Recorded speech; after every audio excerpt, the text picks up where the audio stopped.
I have come to the conclusion that one useless man is called a disgrace, that two are called a law firm, and that three or more become a Congress.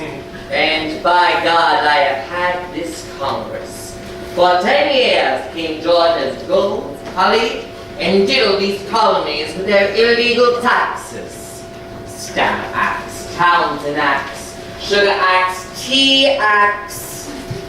And when we dare stand up to them like men, they stopped our trade, seized our ships, blockaded our ports, burned our towns, and spilled our blood. And still, this Congress will not grant any of my proposals on independence, even so much as the courtesy of open debate. Good God! What in hell are they waiting for? Sit down, John! Sit down, John! For God's sake, John! Sit down! Sit down, John! Sit down, John! For God's sake, John! Sit down! Someone ought to open up a window. It's 90 degrees. Have mercy, John, please. It's hot as hell in Philadelphia. Open up a window.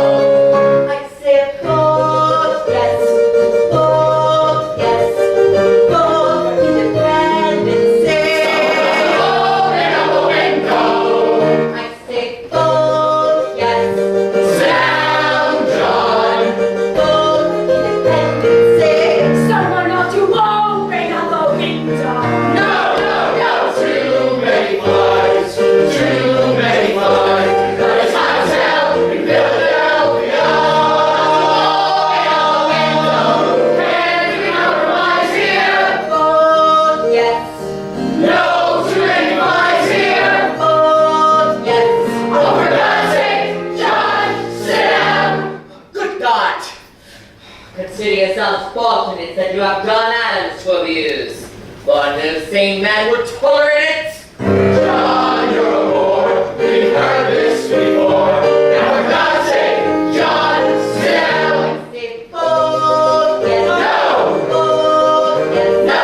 vote for independence. Open up a window. I say vote yes, Sit down, John. vote for independence. Will someone shut that man up? Never! Never! Dear God! For one solid year, they have been sitting here, a whole year, doing nothing. I do believe you lived her son, North America. A person that we can never have seen, Philadelphia. A second flood of simple fact, takes some locusts everywhere. Oh, cataclysmic earthquake, and except with some despair. But no, you send us Congress. Good dancer, was that fair? I say this with humility in Philadelphia, where your responsibility in Philadelphia. If you don't want to sing as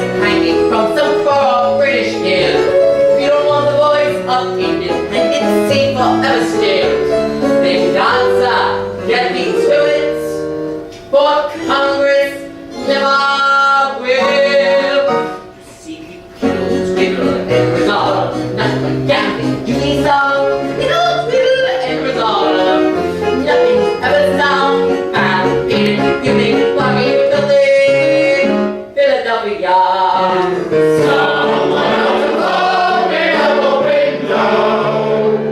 Oh, shut up! I now call the Congress' attention to the petition of Mr. Melchior Mang, who claims $20 compensation for his dead mule. It seems the animal was employed transporting luggage in the service of Congress. But that would appear to be a question of occasion. For the mule expired, not while carrying, but after being unloaded. Then surely the beast dropped dead on his own time. Good God! It may sit here for years and years in Philadelphia. These indecisive grenadiers of Philadelphia.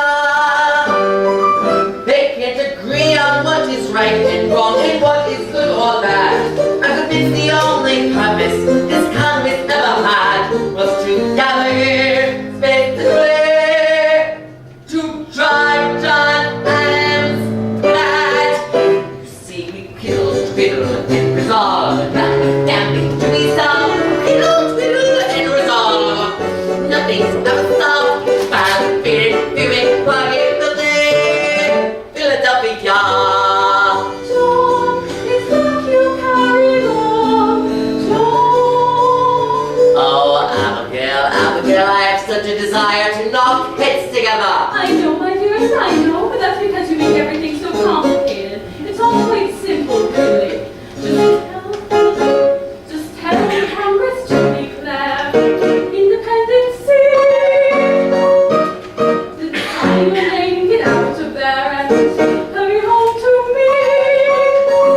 Our children all have dysentery. Little Tom keeps turning blue. Little Abby has the measles and I'm coming down with flu. They say we may get smallpox. Madam, what else is new? Abigail, in my last letter, I wrote that the king has collected 12,000 German mercenaries to march against us. I asked you to organize the ladies to make saltpeter for gunpowder. Have you done as I asked? No, John, I have not. Why have you not? Because you neglected to tell us how saltpeter was made. By treating sodium nitrate with potassium chloride, of course. Oh, yes, of course. Will it be done then? I'm afraid we have a more urgent problem, John. More urgent, madam. There's one thing everyone's missing. Massachusetts Bay. Don't smirk at me, you egotist pig. Heed what I say. We've gone from Framingham to Boston, and we cannot find an inn. Don't you know there's a moron in tradesmen with the grit? Well, we will not make saltpeter until you send us pins. Pins, madam. Saltpeter. Pins. Saltpeter. Pins. Saltpeter. Pins. Saltpeter. Pins. Heater. Pins. Heater. Heater. Pins. Heater. Pins. Done, madam. Done. Done, John. Hurry home, John. Oh, as soon as I am able. Don't stop writing, it's all I have. Every day, my dearest friend. Till then, I am as I ever was and never shall be. Yours, yours, yours, yours, yours.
Franklin!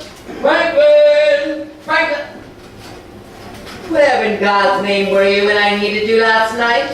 Right here, John, being preserved for posterity. Do you like it? It stinks. As ever, the soul of tact. The man is no Botticelli. And the subject is no Venus. Franklin, haven't you heard what I suffered in there? Heard? Of course I heard. Along with the rest of Philadelphia. Lord, your voice is piercing, John. I wish to heaven my arguments were. Franklin, why can they not make up their minds? With one hand, they can raise an army, dispatch one of their own to lead it, and share the news from Bunker's Hill, while in the other, they wave the olive branch, begging the king for a happy and permanent reconciliation. Damn it, that George has already declared us in rebellion. Why in bloody hell can't they? John, really? You talk as if independence were the rule. It's never been done before. No colony has ever broken from the parent stem in the history of the world. Damn it, Franklin, you make us sound treasonous. Do I? Treason. Treason is a charge invented by the winners as an excuse for hanging the losers.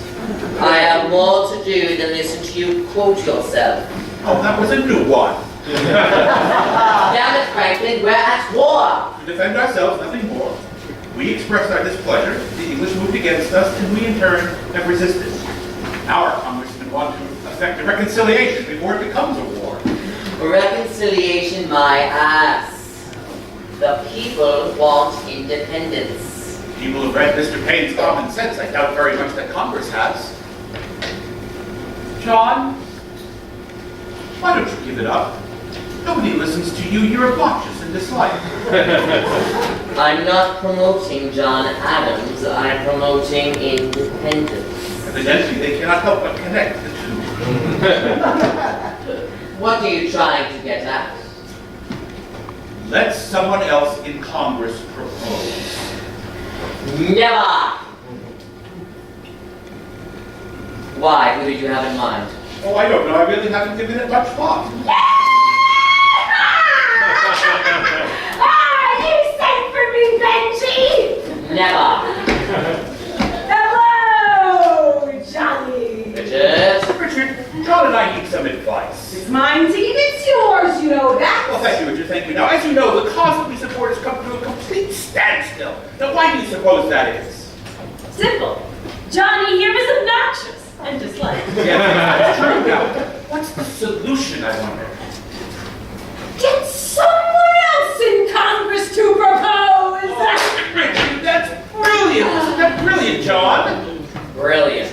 Now the question remains, who can achieve? The man we need must belong to a delegation publicly committed to support independence. At the present time, only Massachusetts, Delaware, and New Hampshire have declared our way. Oh, and Virginia, Benji. Don't forget Virginia! Oh, Richard, I haven't. How could I? But strictly speaking, though Virginia's views on independence are well known, your legislature in Williamsburg has never formally authorized its delegation here in Congress to support the cause. Now, if we could only think of a Virginian who had enough influence to go down there and influence the House of Burgesses. Who? Now, why didn't I? I'll leave tonight, what hell? I'll leave right now if you like. I'll just stop off at Stratford long enough to refresh the missus. And then straight to Atlanta. Virginia, the land that gave us our glorious commander-in-chief. George Washington will now grant the continent its proposal on independence, and when Virginia proposes, the South is bound to follow. And where the South goes, the middle colonies go! Gentlemen, a salute to Virginia, the mother of American independence! Great. We're free, and he hasn't even left yet. What makes you so sure that you can do it? Ha! My name is Richard Henry Lee. Virginia is my home.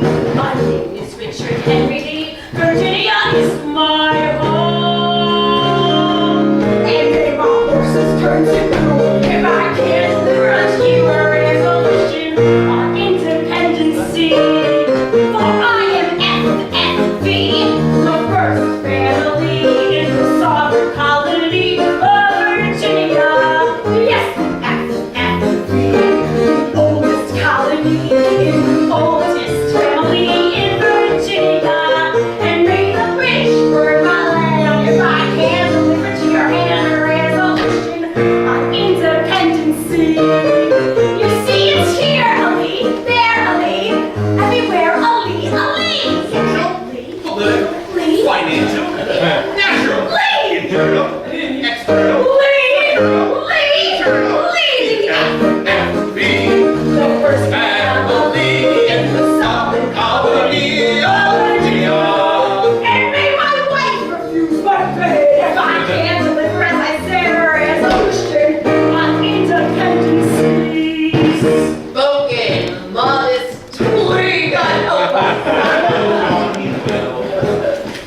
They say that cotton heaven is everybody's God. I admit that cotton heaven is everybody's God. But I tell you, John would cry. The leaves blew aside of the leaves of old Virginia. You see, it's here, Ali, there, Ali, everywhere, Ali, Ali, here, Ali, there, Ali, everywhere, Ali. Look out! There's Arthur Lee, Bobby Lee, General Lighthorse, Harry Lee, Willie Lee, Jesse Lee. And Richard H. That's me! And may my blood stop running if I can't deliver unto you resolution of independency. Yes, sir, my God is here, Ali, there, Ali. Come on, boys, join in. Barely, barely, Really? Lee. barely, We return. Shortly. barely, barely, And I'll come back triumphantly. barely, barely. Everywhere, Ali, Ali.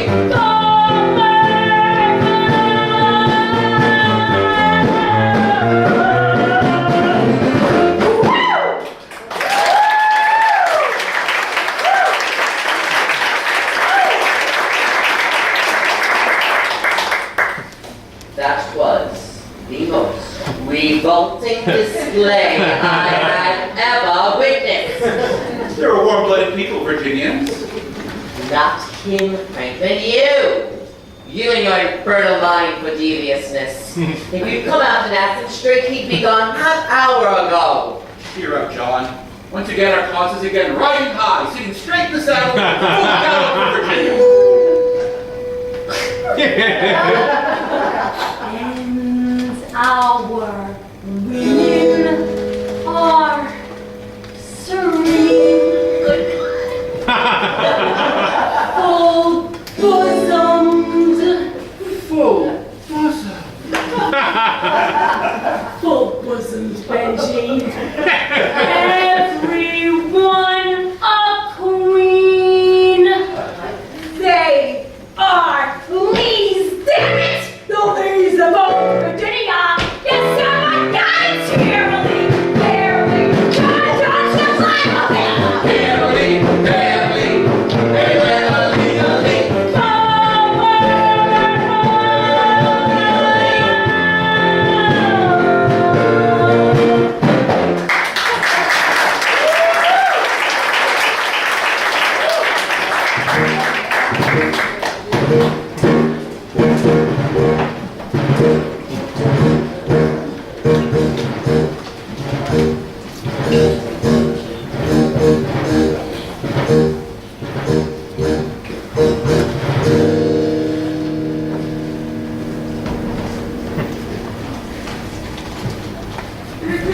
Yes! I'm Dr. Lyman Hall, the new delegate from Georgia. Oh, and I'm Andrew McNair, Congressional Custodian. If there'll be anything you'll be wanting, just call around, McNair! But here the other stool. You'll not have too long to wait. Where does the Georgia delegation belong? Oh, they're about the corner over there near the Carolinas. It's 10 o'clock. I was told the Congress convenes at 10. Oh, they'll be wondering at any time now, with old Gregory Woods leading the pack. Old who? Batman! Gregory Woods. Batman! Fetch me a rock.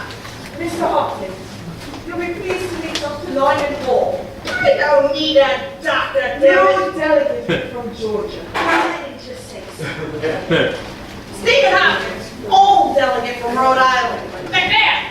2 rocks. Oh, I hear it's a little early in the day. Nonsense! It's a medicinal fact that rum gets a man's heart started in the morning. Right, you didn't know that. Speaking as the oldest man in Congress, Ben Franklin's older by almost a year. So tell me, Doctor, where does Georgia stand on the question of independence? Oh, well, you see, With South Carolina, of course. Good morning, Nettie. Come, shake the hand of Dr. Lyman Hall from Georgia. This here's Edward Rutledge from whatever Carolina he says he's from. But Pleasure, Dr. Hall. your servant, Mr. Rutledge. well, now you met the long and the short of it. Nettie here is one of the youngest men in Congress. Except for Ben Franklin. McMahon! You're wrong. Where'd you go for it, man? Jamaica. Where does Georgia stand on independence at the present time, Dr. Hall? I am here without instruction, even to vote my own personal conviction. And they are? Personal. Dr. Hall, the Deep South speak together with one voice. It is traditional, even more, it is historical. Ah, into Delaware, trio Junta and Uno. Well, in English, Rutledge, you know I can't follow none of your damn French. It's Latin, Colonel McKean, a tribute to the eternal peace and harmony of the Delaware delegation. What are you saying, man? You know, neither one of you like it. Stand this little what? Gentlemen, this is Dr. Lyman Hall of Georgia, Caesar Rodney, George, and Colonel Thomas McKean. Where do you stand on independence, sir? With South Carolina, it seems. I leave the good doctor in your excellent company. Gentlemen, Tell me, sir, would you be a doctor of medicine or theology? Oh, Mr. Rodney, which one would be your service? By all means, the physician first. Then we shall see about the other. I'll call it your convenience, sir. I trust Caesar when you're through converting the poor fellow to independency. You'll give the opposition a fair crack at him. It's too late, John. Once I get him, they're got. Dr. Lyman Hall of Georgia, Mr. John Dickinson of Pennsylvania. An honor, sir. Your servant. Ah, Judge Wilson, forgive me. But how can anyone see you if you insist on standing in Mr. Dickinson's shadow? James Wilson, also of Pennsylvania. Sir, In honor. will you get out of my way? Good morning, all. Boy. You have the honor to be Dr. Benjamin Franklin? Yes, I would have that honor. Unfortunately, the gout accompanies the honor. Oh, I'm a little too high again, eh, Pappy? Oh, Stephen, I only wish King George felt like my big toe all over. And there, a pillow, and 2 rums. Franklin! Where is that idiot Lee? Has he returned yet? I do not see him. Softly, John, your voice is hurting my foot. One more day, Franklin. That is how long I will remain silent, not a minute longer. Instructing the Popinjay was so damn sure of himself, he's had time to bring back a dozen proposals by now. Tell me, James, how do you explain this strange, monumental quietude that Congress has been treated to these past 30 days? Has the ill wind of independence finally blown itself out? Well, if you asked me, As for me, I must confess, a month free from New England noise is more therapeutic than a month in the country. Wouldn't you agree, James? well, yes, I would Pray, Mr. Adams, find your voice, sir. It cannot be far, and God knows we need the entertainment in this Congress. Congratulations, John. You just made your greatest contribution to independence. You kept your flash shut. One more day. The usual morning festivities concluded, I now call this Congress to order. Mr. Thompson. The Second Continental Congress Philadelphia is now in session. 7 June 1776, the 380th meeting. Sweet Jesus. The Honorable John Hancock of Massachusetts Bay, President. Thank you, Mr. Thompson. McNair, the stores of rum and other drinking spirits are hereby closed to the colony of Rhode Island for a period of 3 days. Yes, sir. You can't do that to me, John. Sit down, Mr. Hopkins. You've abused the privilege. The chair takes this opportunity to welcome Dr. Lyman Hall to this Congress and hopes he will take the opportunity to make the best of it. My God, it's hot. The secretary will call the roll. All members present with the following exceptions. Mr. Charles Carroll of Maryland, Mr. Samuel Adams of Massachusetts, Mr. Button Gwinnett of Georgia, Mr. George White and Mr. Richard Henry Lee of Virginia, and the entire delegation of New Jersey. I'm concerned over the continued absence of 1/13 of this Congress. Where is New Jersey? Somewhere between New York and Pennsylvania. Thank you very much. Dr. Franklin, have you heard anything? Your son resides there. Son, sir, what son? The Royal Governor of New Jersey, sir? As that title might suggest, sir, we are not in touch at the present time. Yes, very well. The weather report, Mr. Jefferson of Virginia.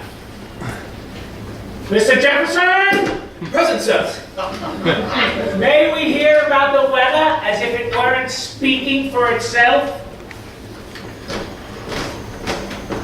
87 degrees of temperature, 30.06 inches of mercury, winds from the southwest for the rest of the day, and tonight I'm leaving for home. On business? Family business. Give her a good one for me, young fella. Yes, sir, I will.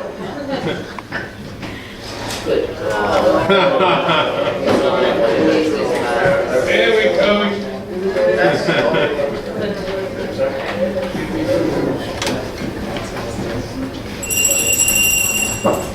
From the Commander, Army of the United Colonies in New York, dispatch number 1137. Sweet Jesus. To the Honorable Congress, John Hancock, President. Dear Sir, it is with grave apprehension that I have learned this day of the sailing from Halifax, Nova Scotia, of a considerable force of British troops in the company of foreign mercenaries and under the command of General Sir William Howe.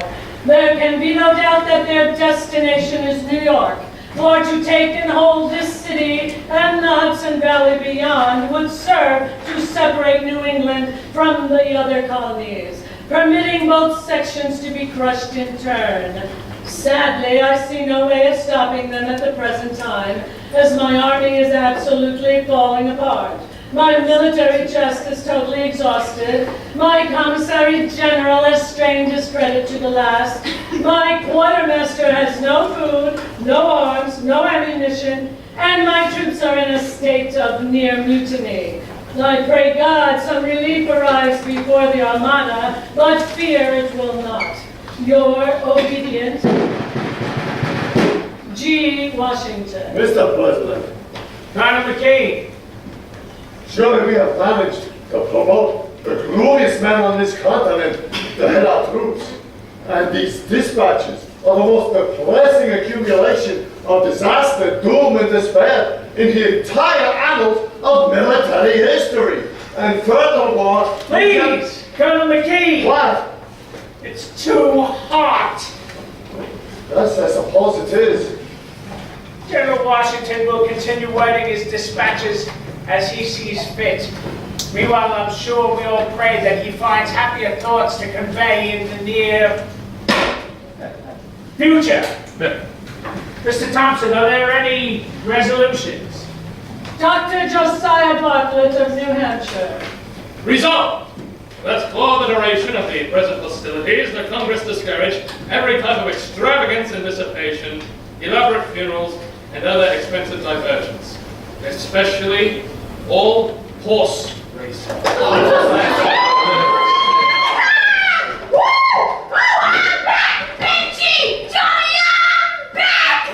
Listen, we're glad to see ya. What news, Dicky boy, what news? First things first. Tom, your little bride wants to know. What?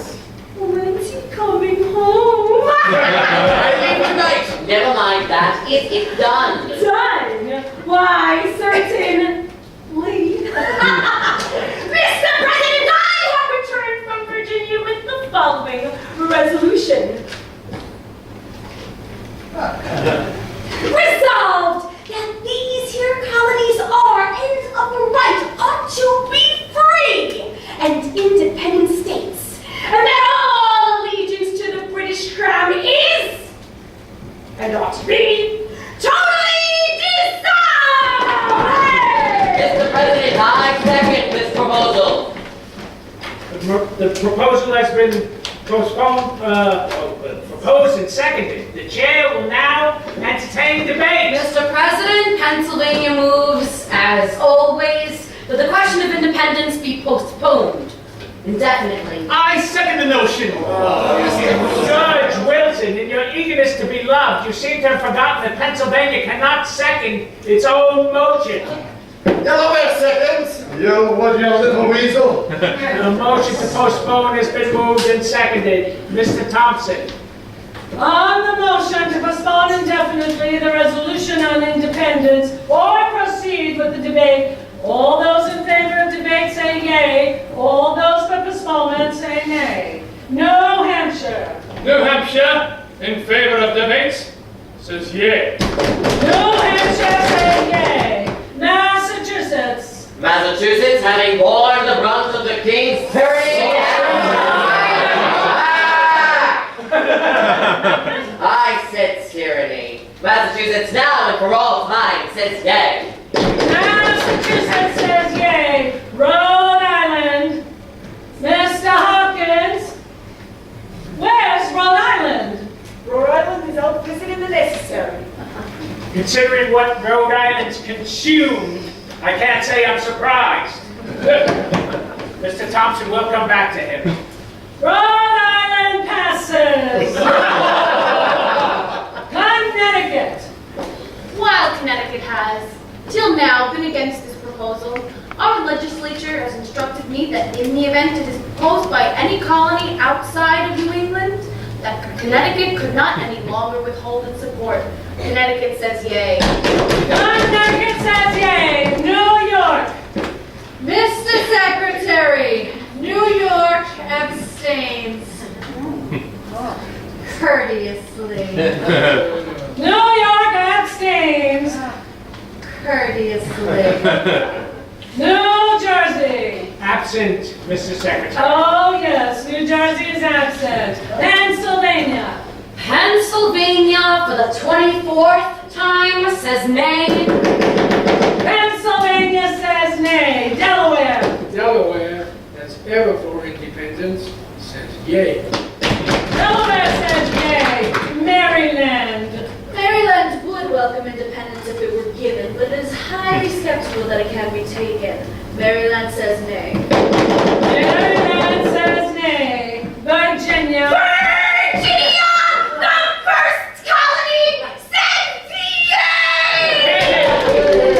Virginia says yea. North Carolina. North Carolina respectfully yields to South Carolina. South Carolina. Mr. President, although we in South Carolina have never seriously considered the question of independence, when a gentleman proposes it, attention must be paid. However, we in the Deep South, unlike our friends in New England, have no cause for impatience at the current time. If at some future date it becomes the wish of all our sister colonies, we will not stand in the way. But for the time being, South Carolina will wait and watch. Vote is nay. South Carolina says nay. North Carolina Says nay. Yes, Mr.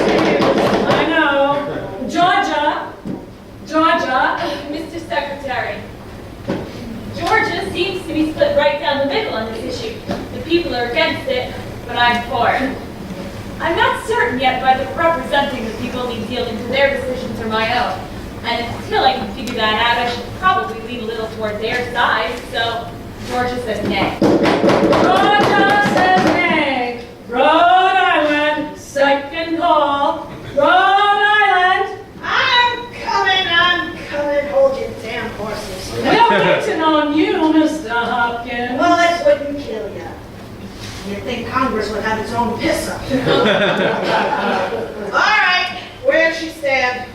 5 for debate, 5 for postponement, 1 absence and 1 abstention. Ah, so it's all up to me then, is it? Well, in all my years, I've never heard, seen, or smelled an issue that was too dangerous to talk about. Hell, I'm for debating anything. So, Rhode Island says yay. Yeah! Get Mr. Hopkins a rum. What'd you say? Get him the whole damn barrel if he wants. The chair now declares this Congress a committee of the whole for the purpose of debating Virginia's resolution on independence. Mr. Dickinson. Well, now, Mr. Adams, you've got your way at last. I'm almost relieved. There's a question I've been fairly itching to ask you. Why? Why what, Mr. Dickinson? Well, why independence, Mr. Adams? For the obvious reason that our grown association with Great Britain has proven to be intolerable. To who, Mr. Adams? To you? Then I suggest you sever your ties immediately, but please be kind enough to leave the rest of us where we are. I personally have no objections to being part of the greatest empire on earth, to enjoying its protection and sharing its benefits. Benefits? What benefits? Crippling taxes? Cruel repressions? Abolished rights? Is that all England means to you, sir? Is that all the pride and affection you can muster for the nation that bore you? For the noblest, most civilized nation on the face of this planet? Would you have us forsake Hastings and Magna Carta? Lionheart and Strongbow, Drake and Marlborough, Tudors, Stuarts and Plantagenets? For what, sir? Tell me for what? For you. Some men are patriots, like General Washington, and some are anarchists, like Mr. Paine, some even internationalists, like Dr. Franklin. But you, sir, you are merely an agitator, disturbing peace, creating disorder, endangering the public welfare, and for what? Your petty little personal complaints. Your taxes are too high. Well, sir, so are mine. Come, Mr. Adams. If you have your grievances, and I'm sure you do, our present system must find a simpler means of redressing them, short of revolution. Yes, that's what he wants.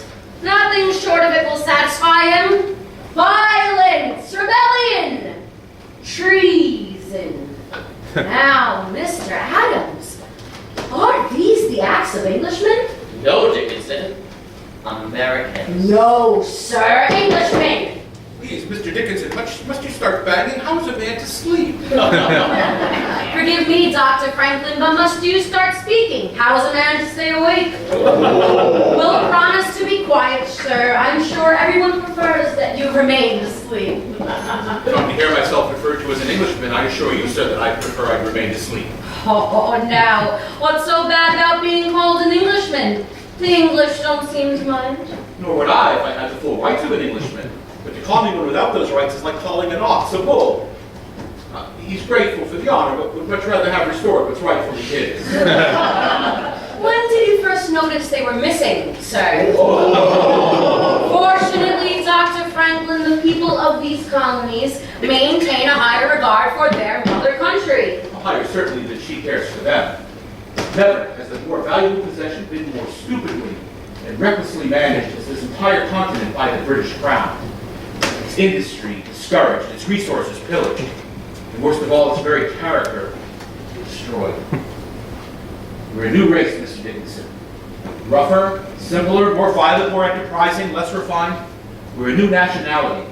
We require a new nation. That may be your opinion, Dr. Franklin, but as I said, the people of Oh, what do you know about the people, Dickinson? You do not think about the people. You're representing only yourself. And this status quo that you keep growing the people to preserve for their own good is nothing more than the eternal preservation of your own property. Mr. Adams, you have an annoying talent for making such delightful words such as property seem quite distasteful. In heaven's name, what's wrong with property? Have you forgotten that most of us first came to these shores in order to secure rights to property? And behold, those rights no less dear than the rights you speak of. So safe, so fat, so comfortable in Pennsylvania. And what is this independence of yours except the private grievance of Massachusetts? Why is it always Boston that breaks the king's peace? My dear Congress, you must not adopt this evil measure. It is the word of the devil. Leave it where it belongs, in New England. Brother Dickinson, New England has been fighting the devil for over 100 years. As of right now, Brother Sherman, the devil has been winning hands down. Why, at this moment, he is sitting here in this Congress. Don't let him deceive you. This proposal was entirely his doing. Oh, just a Oh, it minute! may bear Virginia's name, but it reeks of Adams, Adams, and more Adams. Look at him, ready to lead this continent down the fiery path of total destruction. Good God! Why can't you acknowledge what already exists? It's been more than a year since Concord and Lexington. Damn it, we're at war right now. You may be at war, Boston and John Adams, but you will never speak for Pennsylvania. No for Delaware. Mr. Reed, you represent only 1/3 of Delaware. The most sensible third, Mr. Rodney. Sit down, you little roach, or I'll knock you down. Sit down, all three of you. Quick now, do something about these damn flies. Make air around! Get the flies first. Around! I've only got 2 hands! My God, it's hot. Please, do go on, gentlemen. You're making the only breeze in Philadelphia. Mr. Adams, perhaps you could clear something up for me. After we have achieved independence, who do you propose we govern in South Carolina? The people, of course. Well, which people, sir? The people of South Carolina or the people of Massachusetts? Nettie, admit it. You're against independence now, and you always will be. You refuse to understand us, gentlemen. We desire independence. For South Carolina, that is our country. And as such, we don't want it to belong to anyone, not to New England and not to you. We intend to be one nation, Rutledge. A nation of sovereign states united for our mutual protection, Mr. Adams. But separate for our individual pursuits. That is what we have to understand it to be. That is what we will support, as soon as everyone supports it. There you are, Mr. Adams. You must see that we need time to make certain who we are, where we stand with one another. For if we do not determine the nature of the beast before we set it free, it will end by consuming us all. For once in your life, Wilson, take a chance. I say the time is now. It may never come again. Your clock is fast, Mr. Adams. I say we're not yet ripe for independence. Not right! Hell, we're rotten for the want of it! Gentlemen, please, what is the infernal hurry? Why must this question be settled now?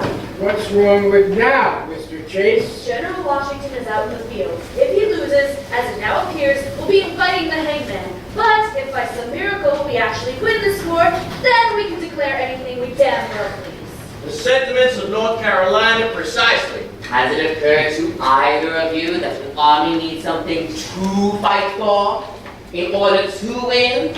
A cause, a purpose, a flag of its own? Mr. Adams, how can a nation of 2 million souls stand up to an empire of 10 million? Think of it, 10 million.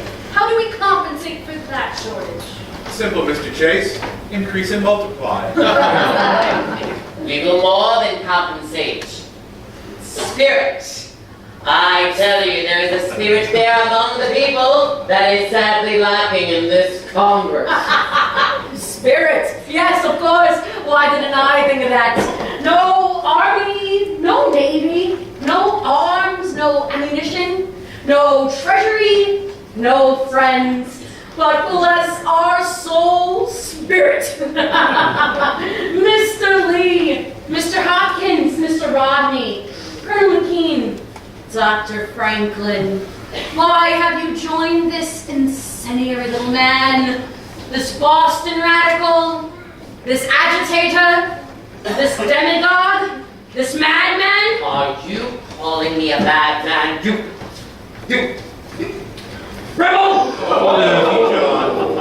You and your Pennsylvania proprietors, you cool, considerate men, you stand to the rear of every issue so that if we were to go under, you'll still remain afloat. Are you calling me a coward? Yes, coward. Madman? Landlord? Warrior?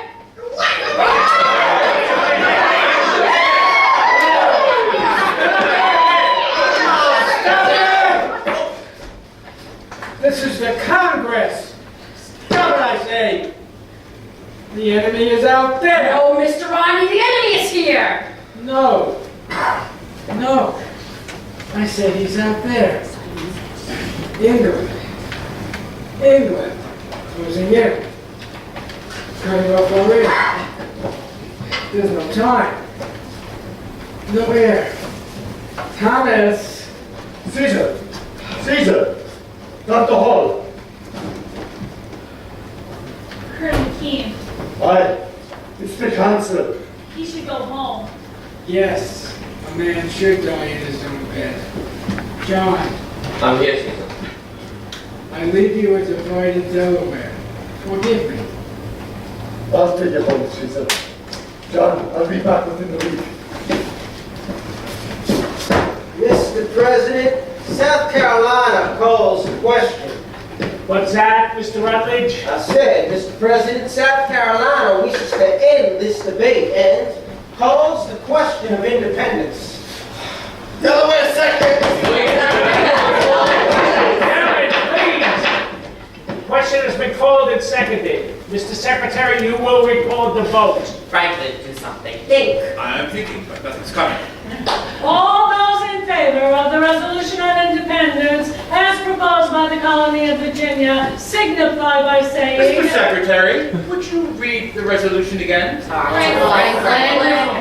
forgot this. Oh, come now.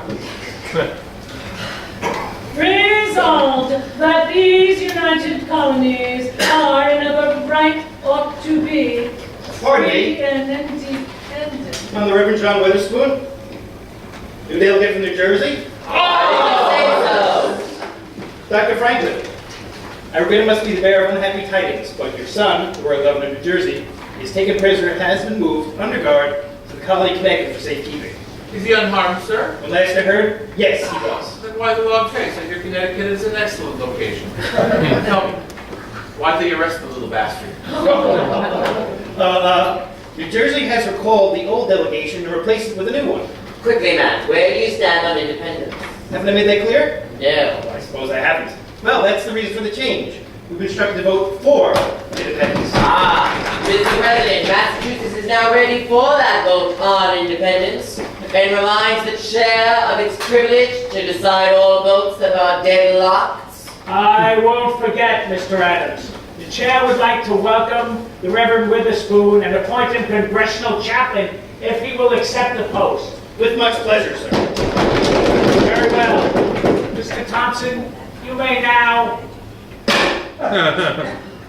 proceed with the vote on independence.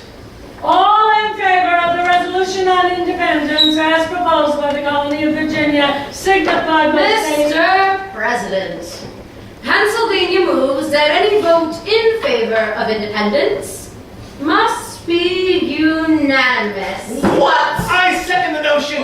Judge Wilson. Oh my God. Delaware seconds, Mr. President. But no vote said that had to be unanimous, Dickinson, and you know that. Yes, but this one must be On what grounds? that no colony be torn from its mother country without its own consent. Here, here. But it will never be unanimous, damn it. If you say so, Mr. Adams. It has been moved and seconded that the vote on independence must be unanimous in order to carry. All those in favor signify by saying yea. Yay. 6 colonies say yea. All those opposed signify by saying nay. Nay. 6 colonies say nay. Mr. Secretary, New York abstains. Courteously. Mr. Morris, why does New York constantly abstain? Why doesn't New York simply stay in New York? Very well, the vote is tied. The principles of independence have no greater advocate in this Congress than its president. And that is why I must join those who vote for unanimity. Good God, what are you doing, Don? You've sunk us. Hear me out. Don't you realize that any colony who opposes independence will be forced to fight on the side of England, that will be setting brother against brother, that our new nation will carry as its emblem the mark of Cain? No, I can see no other way. Either we walk together, or together we must stay where we are. Mr. Thompson, continue. A unanimous vote being necessary to carry, if any be opposed to the resolution on independence as proposed by the colony of Virginia, signify by saying... Mr. President. For heaven's sake, let me get through at once. Mr. President, I move for a postponement. Postponement, huh? I wish you the same luck I had with it. Mr. Adams is right. We need a postponement. On what grounds? On what grounds? How can this Congress vote on independence without a written declaration of sorts defining it? Oh, what sort of declaration? Well, you know, listing all the reasons for the separation, our goals and aims, and etc., so on and so forth. Ditto, ditto. Ditto, ditto. We know those, don't we? Good God, yes, we know them, but what about the rest of the world? Surely we would require the aid of a powerful nation like France or Spain, and such a declaration would be consistent with European delicacy. Come now, Mr. Adams, you'll have to do better than that. Answer straight. What would be its purpose? Yes, well... To place before mankind the common sense of the subject, in terms so plain and firm as to command their assent. Mr. Jefferson, are you seriously suggesting that we publish a paper declaring to all the world that an illegal rebellion is in fact a legal one? Mr. Dickinson, I am surprised at you.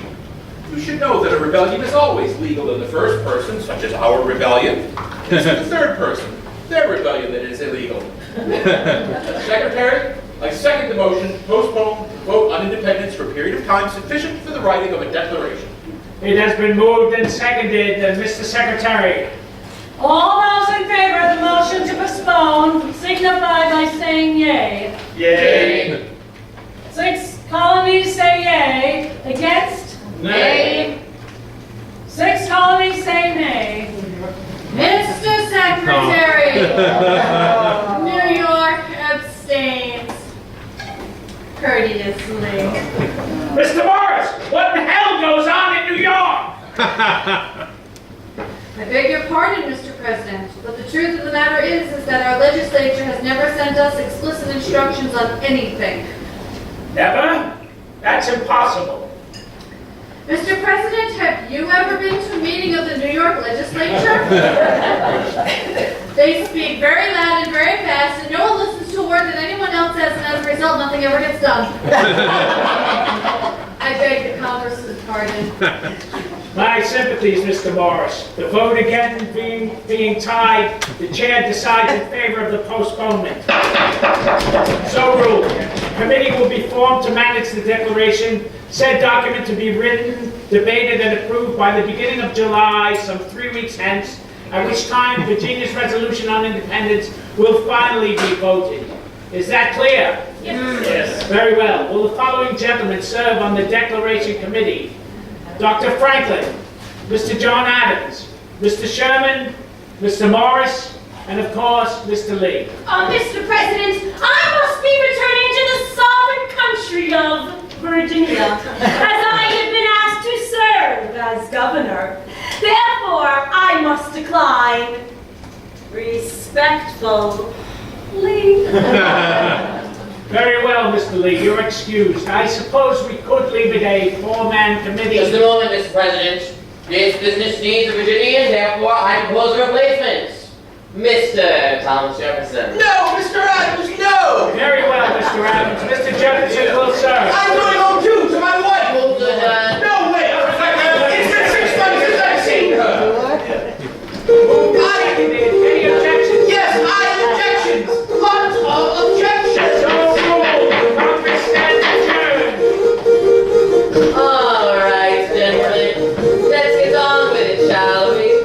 Which one of us will write our Declaration of Independence? Mr. Adams, I say you should write it. To your legal mind and brilliance we defer. Is that so? Well, I'm the one to do it. They'll go there, let's do it. I'm obnoxious and disliked. You know that, sir. Yes, I know. Then I say you should write it, Franklin. Yes, you. Hell no. Yes, you, Dr. Franklin. You.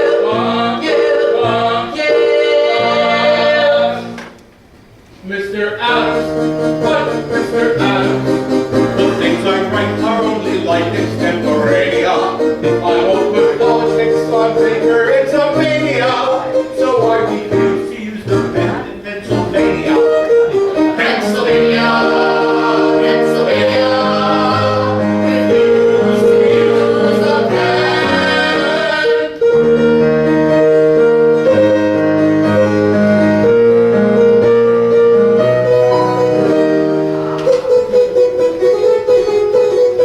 Mr. Sherman, I say you should write it. You are never controversial, as it were. That is true. Whereas I'm the one to do it. They'll run their footprints to it. I'm obnoxious and disliked. You know that, sir. Yes, I do. And I say you should write it, Roger. Yes, you. Good heavens, no. Yes, you, Brother Sherman. You are, Mr. Adams, but Mr. Adams, I cannot write with any style or proper etiquette. I don't know a preposition from a predicate. I am just a simple gobbler from Connecticut.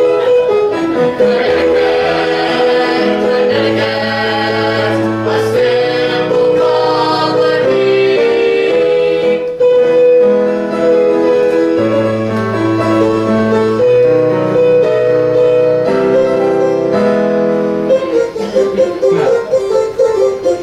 Mr. Morris, maybe you should write it. You have many friends and you're a diplomat. Oh, that. But as I'm the one to do it, they'll run their footprints to it. He's obnoxious and disliked, did you know that? I hadn't heard. And I say you should write it, Lewis. Yes, you. Not me, Johnny. Yes, you, Lewis Morris.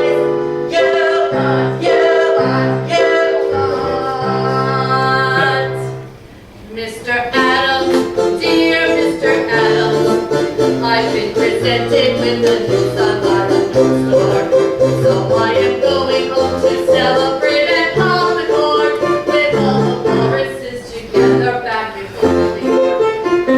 New York, New York, Morris is going to pop a cork.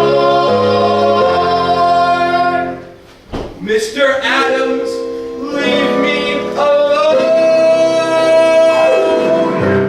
Mr. Adams, I beg you. I've not seen my wife these past 6 months. Then we solemnly declare that we will preserve our liberties, we with one mind, resolve to die free men, rather than to live slaves. Thomas Jefferson, on the necessity of taking up arms, 1775. magnificent. You write 10 times better than any other man in Congress, including me.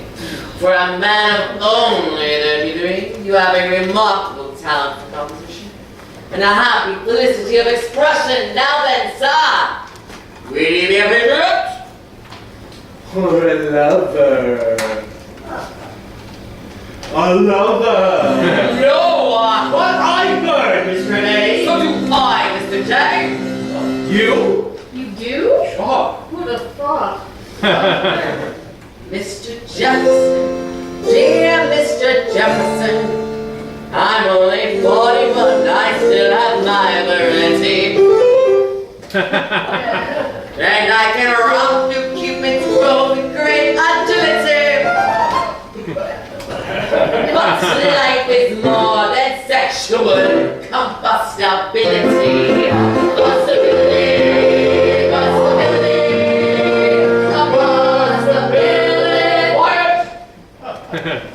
Now, you will write it, Mr. J. Who will make me, Mr. A? I. You? Yes. How? By physical force, if necessary. It's your duty. It's your duty, damn it. Mr. Adams! Damn you, Mr. Adams! You're obnoxious and dislike that cannot be denied. Once again you stand between me and my lovely bride. Lovely bride. Oh, Mr. Adams, you are driving me to homicide.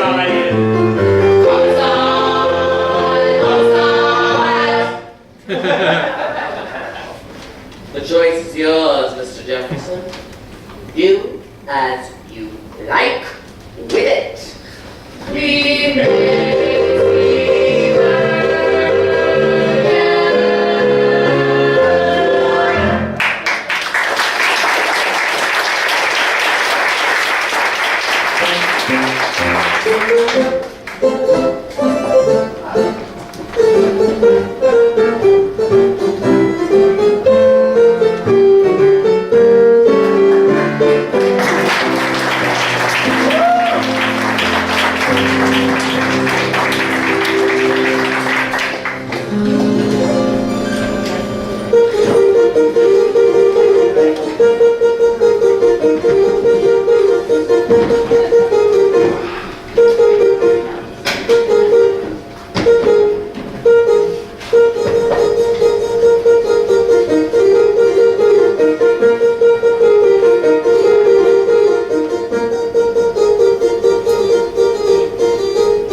Jefferson, are you finished?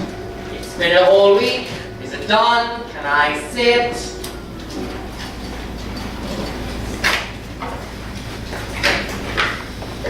There comes a time in the lives of men when it is necessary for the advancement of the subordination in which that this is terrible. Where is the rest of it?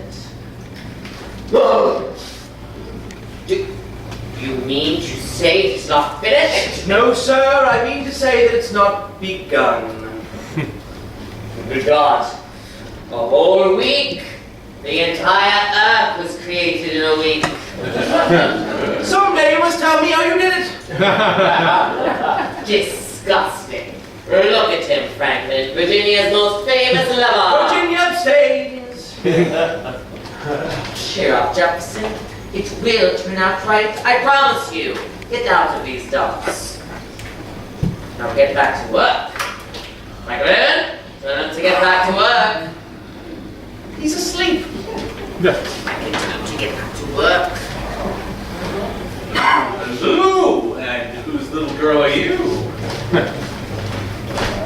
Who is she, John? His wife. I hope. Well, I sent Papa. You what? It simply occurred to me that the sooner his problem was solved, that the sooner our problem was solved. That's good thinking, John. Good thinking. Madam, may we present ourselves? Adams, John Adams. Adams, John Adams. Oh, and Dr. Franklin, inventor of the stove. Jefferson, would you kindly present me to your wife? She is your wife, isn't she? Of course she is, John. Look how they fit. Come along, John. Come along. Come along where? There is work to be done. Obviously. Yep. You mean that they're going to... in the middle of the afternoon? Not everyone's from Boston, John. Incredible. Well, good night, John. Have you eaten, Franklin? Well, not yet, John. I hear that the turkey is fresh at the Winter Grapes. I have a rendezvous. I'd ask you along, but talking makes her nervous. Incredible. Oh, Abigail. Very lonely, Abigail.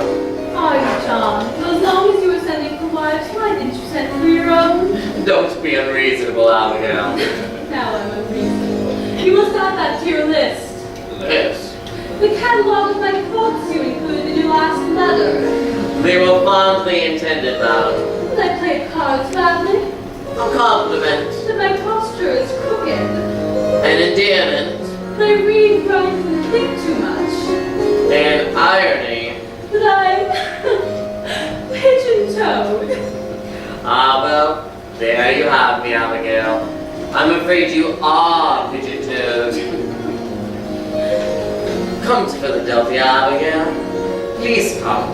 Thank you, John. You know I do want to, but it's not possible now. The children all have the measles. Yes, so you wrote, Tom and little Abby. Only now it's Quincy and Charles. And the cares of Farmington and Braintree is failing, John. The chickens and the geese have all died. The apples never survived the late frost. How do you suppose she managed to get away? Winters are softer in Virginia. And their women, John? Fit for Virginians, madam, but pale, puny things beside New England girls. John, I thank you for that. How goes it with you, Abigail? Not well, John. Not at all well. I live like a nun in a cloister, solitary celibate. I hate it. And you, John? I live like a monk in an alley. Ditto. I hate it. Write to me with sentimental effusion. Grant me reverie, romantic illusion. Do you still smell of vanilla and spring air? And is my favorite lover's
Up till all hours. Have you been here long? No, not long. And what are you doing here? I thought you'd be cracking the whip. The shutters are still closed. My word, so they are. Well, as the French say. Oh, Franklin, spare me your body mind first thing in the morning. Dare we call? A congressman dares anything. Go ahead. Me? Your voice is more piercing. Maybe we should come back later. What? I mean, it's positively indecent. Oh, John, they're young and in love. Not them, Franklin. Us. Standing here, waiting for them to... I mean, what do people think? Don't worry about it, John. The history books will clean it up. Oh, I am not worried. I won't be in the history books. Only you. Franklin did this, Franklin did that, Franklin did some sort of a damn thing. Franklin smoked the ground and up sprang George Washington. Fully grown and on his horse. Franklin then electrified them with his lightning rod, and the three of them, Franklin, Washington, and the horse, conducted the entire revolution all by themselves. I like it. Look at her, John. Just look at her. I am. She's even more magnificent than I remembered. Then again, we didn't see much of her front last night. Good morrow, madam. Good morrow. Isn't the habit in Philadelphia for strangers to shout at ladies from the street? Not at all, madam. We're not. And for men of your age, it's not only unseemly, it's unsightly. Excuse me, madam, but we met last evening. I spoke to no one last evening. Indeed, you did not when we presented ourselves. This is Mr. John Adams, and I am Dr. Franklin. Inventor of the stove. Yes, I know your names very well, but you say you presented yourself. It is of no matter. Your thoughts were well taken elsewhere. Oh, my husband is not up yet. Well, shall we start again? Please join us. Well, yes, of course. One of the men couldn't write who would think of independence married to her. I beg you to forgive me. It is indeed an honor meeting two of the greatest men in America. Well, certainly the greatest within earshot anyway. Oh, no. I am no idle flatterer, Dr. Franklin. My husband admires you both greatly. Then we are doubly flattered as we admire very much that which your husband admires. Did you sleep well, madam? Did you lie comfortably? Damn it, you know what I mean. Yes, John, we do. So tell us about yourself, madam. We've had precious little information. What's your first name? Martha? Martha! You could have at least told us that much. I'm afraid your husband does not say very much. He is the most silent man in Congress. I've barely heard him utter 3 sentences together. Not everyone is a talker, John. It's true, you know. Tom is not a talker. Oh, he never speaks his passions. He never speaks his views. Whereas other men speak volumes, the man of God is mute. True, I can't recall being moved with words at all. Even Go on. How did he win you, Martha? How does he belong to a bounty such as you? Well, as you know, Tom is a man of many accomplishments. Author, lawyer, farmer, architect, statesman. Still one who I hesitate to mention. Don't hesitate, madam. Do not hesitate. Yes, what else can that red-headed tombstone do? He plays the violin. He tucks it right under his chin. And he bows. Oh, he bows. For he knows, yes, he knows, that it's high, high, high diddle, with the mighty heart, Tom and his fiddle, and strings all strung.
Dear Mr. Adams, I am taking my wife back to bed. Kindly go away. Your obedient T. Jefferson. Perhaps I should have written the Declaration after all. At my age, there is little doubt that the pen is mightier than the sword. For it's high, diddle diddle, and God bless the man who can fiddle. And Independence Day.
Stephen, I'll take a dozen right now. Committee formed to answer all congressional correspondence designated as the Congressional Correspondence Committee.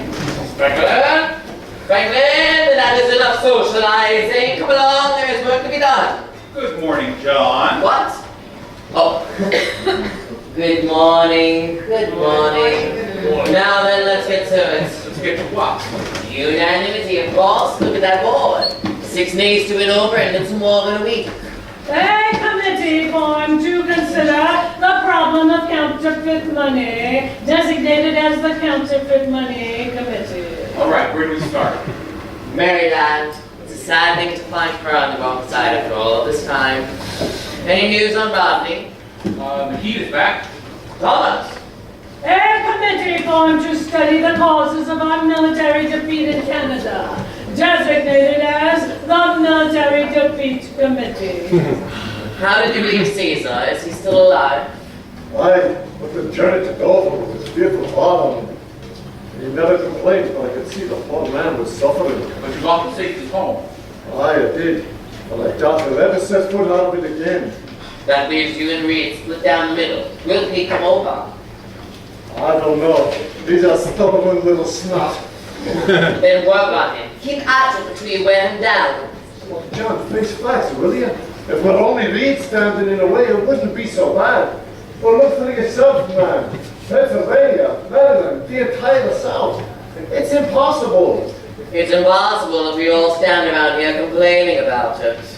To work, McKean. One foot in front of the other. I believe I can put it a different way. Never put off until tomorrow. Oh, shut up, Franklin. For what good will it do? You know, Dickinson, they'll never give in. And you haven't heard the last of Wesley yet either. Never mind them. Your job is George Reed. Talk him to death if you have to, but bring us back to Delaware. That's the simplest way. This'll break the tie. All right, who's next? A committee formed to keep secrets, designated as the Secrets Committee. Pennsylvania and Maryland. I suggest you get your own house into order while I take a crack at old Bacon Face over there. Look at him stuff himself. Ah, Chase! How about the Chase? When are you coming to your senses? Leave me alone, Mr. Adams, not while I'm eating. All right, Mr. Wilson, it's time to assert yourself. When you were a judge, how the hell did you ever make a decision? Well, the decisions I made were based on legality and precedence. But here there is no legality and certainly no precedent. Because it's a new idea, you clot! Well, we set our own precedent! No, Mr. McKee, no! There be a lies, Reed. You come into this world screaming no, and you're determined to leave it the same way. Chase, this Congress is waiting on you. America is waiting. The whole world is waiting. Wait. That's not kidney pie! Leave me alone, Mr. Adams. You're wasting your time. If I thought we could win this war, I'd be in the front of your ranks. But you must know it is completely impossible. You've heard General Washington's dispatches. His army has fallen completely. Washington is exaggerating the situation in order to arouse this talk with Congress into action. Why? As chairman of the War Committee, I can tell you for a fact that the army has never been in better shape. Never have soldiers been more cheerful. Never have troops been more resolute. Never have discipline and training been more spirited. And never have... Oh, good God. Now... May we have your ears, gentlemen? Mr. Thompson has a new dispatch. From the Commander, Army of the United Colonies in New York, dispatch number 1157. To the Honorable Congress, John Hancock, President. Dear Sir, it is with the utmost despair that I must report to you the confusion and disorder that reign in every department. The Continental soldier is as nothing ever seen in this or any other century. He is a misfit, ignorant of hygiene, destructive, disorderly, and totally disrespectful of rank. Only this last is understandable, as there is an incredible reek of stupidity amongst the officers. The situation is most desperate at the New Jersey training ground in New Brunswick, where every able-bodied whore in the colonies has assembled. There are constant reports of drunkenness, desertion, foul language, naked bathing in the Barrington River, and an epidemic of the French disease. I have declared the town off limits to all military personnel, with the exception of officers. I beseech the Congress to dispatch the War Committee to this place in the hope of restoring some of the order and discipline we need to survive. Your obedient, G. Washington. That man could depress a hyena. Well, Mr. Adams, you're chairman of the war committee. Do you feel up to whoring, drinking, deserting, and New Brunswick? There must be some mistake. I have an aunt who lives in New Jersey, New Brunswick.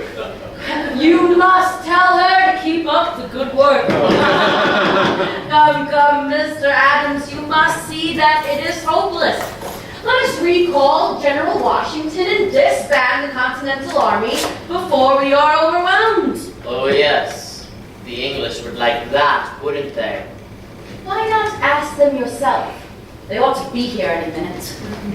And when they hang you, Mr. Adams, make sure you put in a good word for the rest of us. Face facts, Mr. Adams. A handful of drunk and disorderly recruits against the entire British Army. The finest musketmen on earth. How can we win? How can we even hope to survive? Answer me straight, Chase. If you thought that we could beat the Redcoats, would Maryland say yay to independence? Well, I suppose. No supposing, Chase. Would you? Or wouldn't you? Very well, Mr. Adams. Yes, we would. Then come with me to New Brunswick and see for yourself. John, are you mad? You heard what Washington said. It's a shambles up there. They're pushing you into it, Johnny. What do you say, Chase? Go ahead, Sam. Sounds as lively as hell up there. Very well. And maybe it'll be Mr. John Adams who comes to his senses. Mr. President, the War Committee will heed General Washington's request. A party consisting of myself, Mr. Chase, and Dr. Franklin will leave immediately. Is that satisfactory with you, Dr. Franklin? Wake up, we're going to New Brunswick. Like hell I am, what for? The whoring and the drinking. Come on, Chase, get up and move all of that lawn. We have no time to lose. Left, right, left, right, left, right, left, right, left, right. Mr. McNair, all this talk of independence has left a certain foulness in the air. My friends and I would appreciate it if you could open the windows. What about the flies? The windows, Mr. McNair? Close the windows. Open the windows. Sweet Jesus. Oh, say, do you see what I see? Congress sitting here in sweet serenity. I could cheer, the reasons clear, for the first time in a year. Adams isn't here! And look, the sun is in the sky, the breeze is blowing by, and there's not a single fly. I sing Hosanna, Hosanna. And it's cool. Cool, conservative men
vote.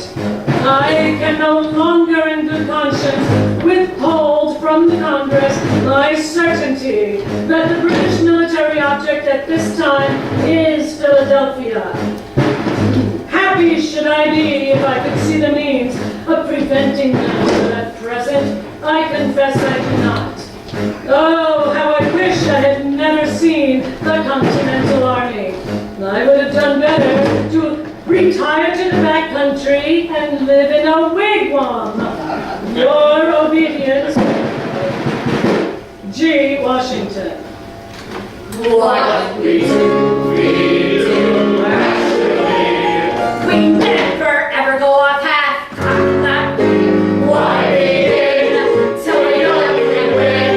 And if we cannot win, why bother to begin?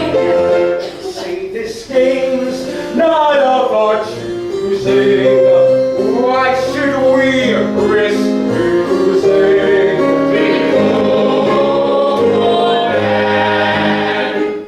Mr. Hancock, you're a man of property. One of us. Why don't you join us in our minuets? Why do you persist in dancing with John Adams? Good Lord, sir, you don't even like him. That is true. He annoys me quite a lot, but still I'd rather trot to Mr. Adams than the lot. Why? For personal glory? For a place in history? Careful, sir. History will brand him and his followers as traitors. Traitors to what, Mr. Dickinson? The British crown or the British half-crown? Fortunately, there are not enough men of property in America to dictate policy. Perhaps not. But don't forget that most men with nothing would rather protect the possibility of becoming rich than face the reality of being poor. That is why they will follow us to the right, never to the right, never to the left, or never to the right. Where there's gold, a market that will hold, tradition that goes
How'd you like to try and borrow $1 from one of them?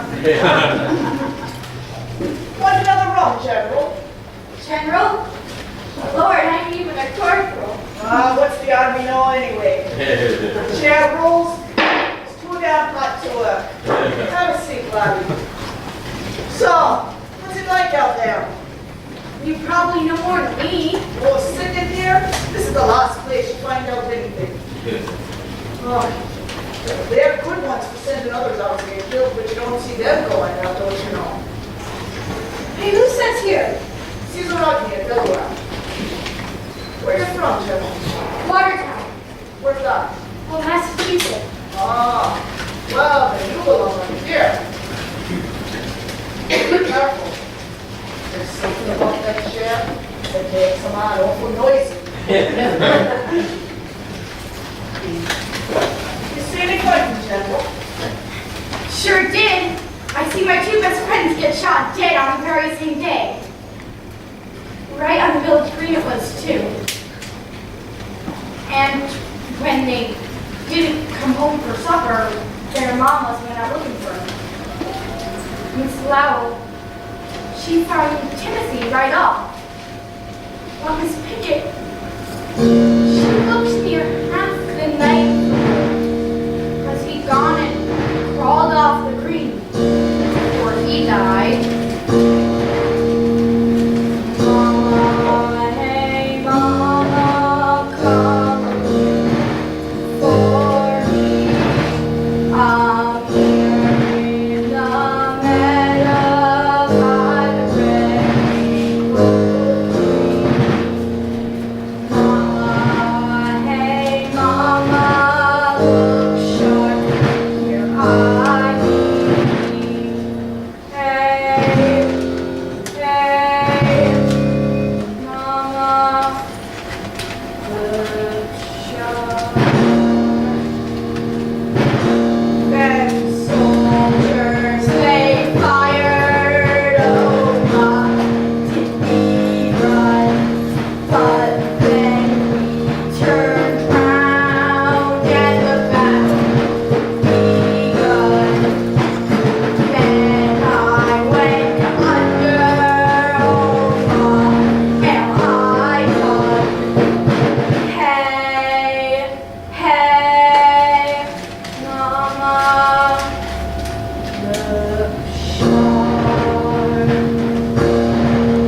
My eyes are wide open, my face to the sky is batting by hearing in the tall grass nearby.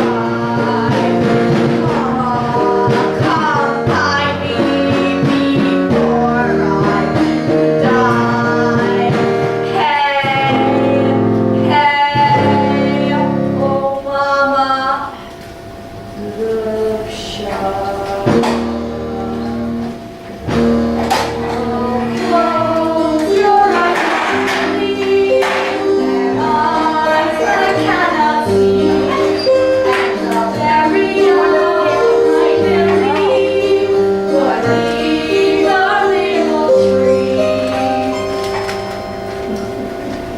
And never again will you whisper to me. Hey, hey, oh mama, look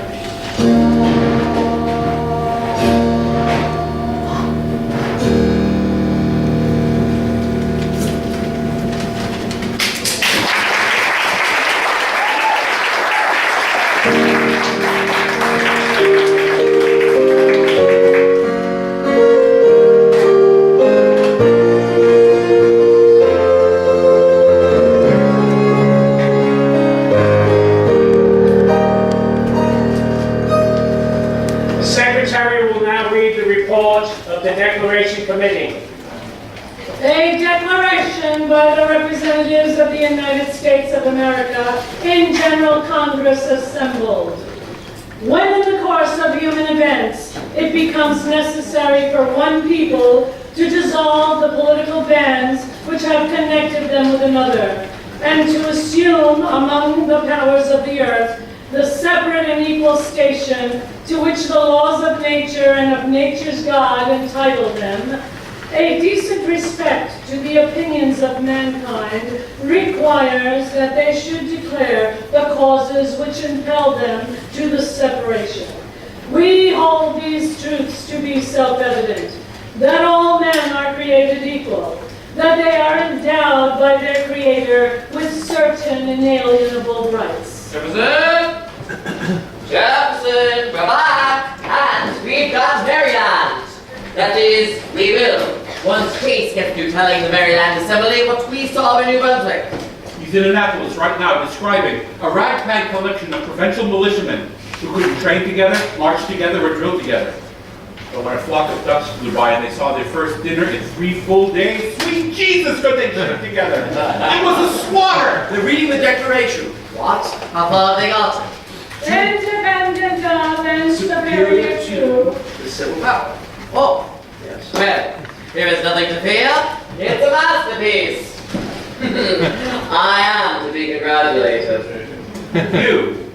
For making him write it. Oh, yes, of course.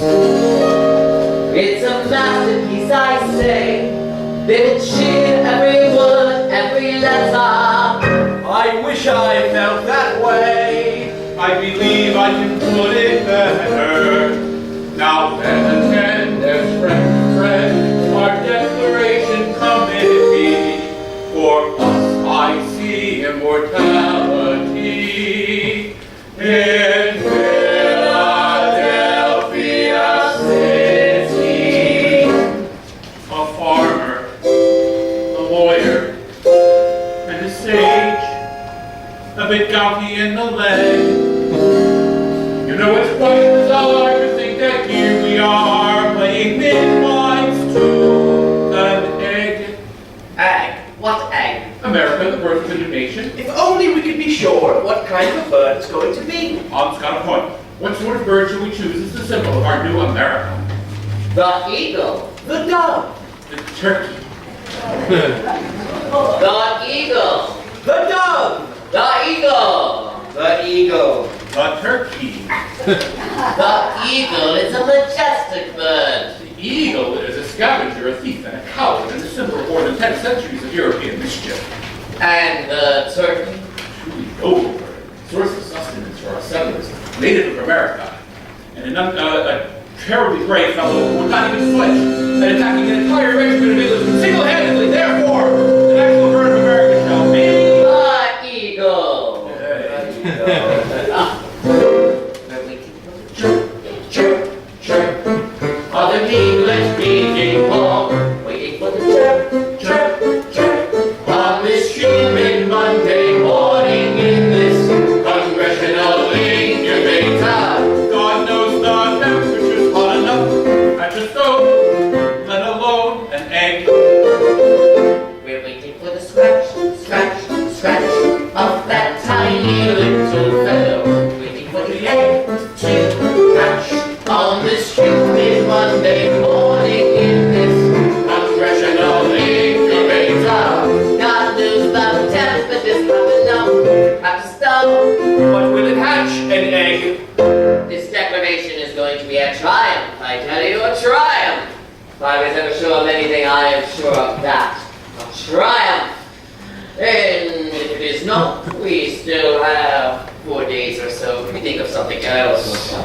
The eagle's going to crack the shell of the egg that eagle laid. Yes, so we can tell on this humid Monday morning in this congressional incubator.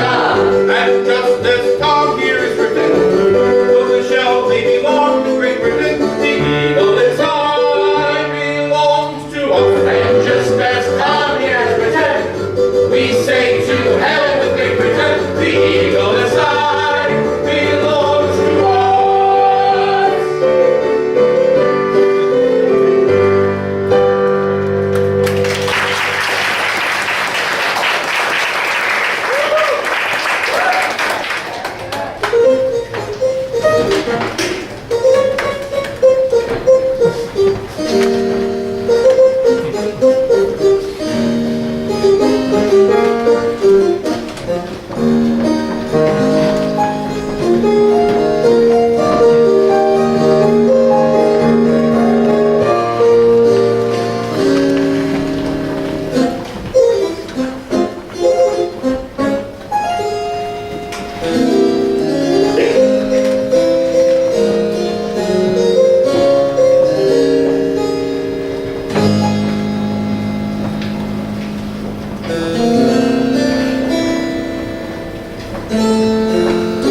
representatives, free and independent states, they have full power to levy war, conclude peace, contract alliances, establish commerce, and to do all other acts and things which independent states may have right to.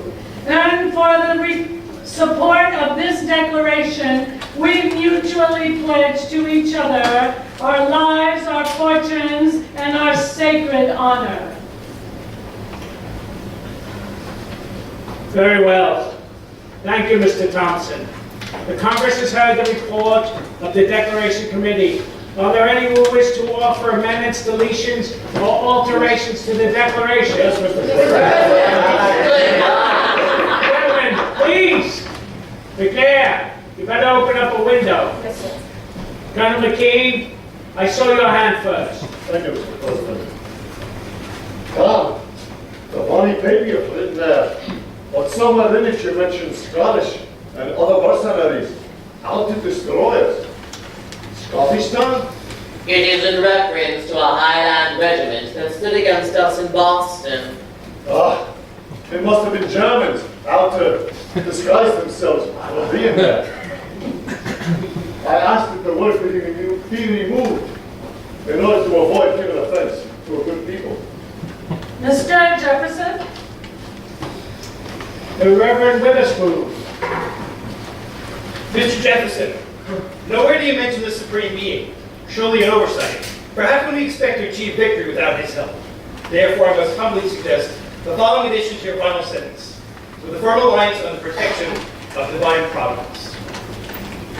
Mr. Reed. Among your charges against the king, Mr. Jefferson, you accuse him of depriving us of benefits of trial by jury. This is untrue, sir. In Delaware, we've always had trial by jury. In Massachusetts, we have not. Oh, then I suppose these words, in many cases, be added. In many cases? Ah, brilliant! I suppose every time now you hear those three little words, your puny little chest will swell with pride at your great historical contribution. It's more memorable than your underbelly whitewashed race of barbarians! Sit down, you little Mr. Reed! I'll take you out of Reed! That's enough! Sit down! Mr. Hopkins! Well, I have no objections, Johnny. Just trying to get a drink. I should have known. McNair, get him a rum. Mr. Bartlett. Mr. Jefferson, I beg you to remember that we still have friends in England. I see no purpose in antagonizing them with such phrases as unfeeling brethren and enemies in war. Our quarrel is with the British king, not the British people. Be sensible, Bartlett. Remove those phrases and the entire paragraph becomes meaningless. And it just so happens to be one of the most poetic and stirring passages of the entire document. We are a Congress, Mr. Adams, not a literary society. I ask that the entire paragraph be stricken. Mr. Jefferson? God, do you ever intend on speaking up for your own work? I had hoped that the work would speak for itself. Mr. Hancock! What is it, Mr. McNair? We can't say as a fond of the name, the United States of America, as a name for a new country. Come on! I don't care what you're fond of, Mr. McNair. Excuse me. You're not a member of this Congress. Huh. Mr. Sherman. Brother Jefferson, I noted at least 2 distinct and direct references to the British Parliament in your declaration. Do you think it wise to alienate such an august body in light of our contention that they never had any direct authority over us anyway? This is a revolution, damn it. We're going to have to offend somebody. Give yourself a case of apoplexy. I've heard. Have you heard what they're doing to me, Franklin? Have you heard? Yes, John, I've heard. And these are our friends. Can you imagine what our enemies will do? The word Parliament will be removed wherever it occurs. They will not be satisfied until they remove one of the S from Jefferson's name. Courage, John. It won't last much longer. Mr. Dickinson? Mr. Jefferson, I have very little interest in your paper, as there is no doubt in my mind that we have all but heard the last of it. However, there is one thing I am curious about. Why do you refer to King George as a tyrant? Because he is a tyrant. I remind you that this tyrant is still your king. When a king becomes a tyrant, he thereby breaks the contract binding his subjects to him. How so? By depriving them of their rights. Rights that came from him in the first place. All except one. The right to be free comes from nature. Mr. Wilson, do we in Pennsylvania consider King George to be a tyrant? Well, I don't know. Oh no, we do not consider him a tyrant. Never in Pennsylvania. Well, there you have it, Mr. Jefferson. Your declaration does not speak for us all. I demand the word tyrant be removed. Now, just a second, Mr. Thompson. I do not consent. The king is a tyrant whether we say so or not. We might as well say so. But you already scratched it out. Then scratch it back in! Put it back, Mr. Thompson. The king will remain a tyrant.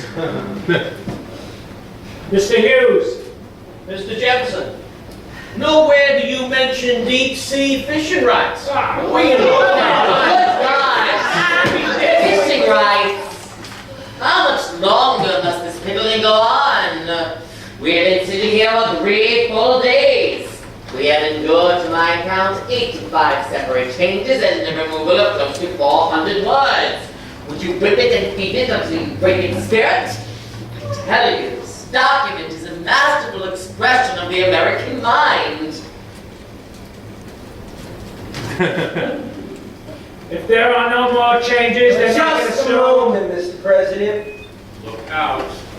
I wonder if we could prevail upon Mr. Thompson to read a small portion of Mr. Jefferson's declaration.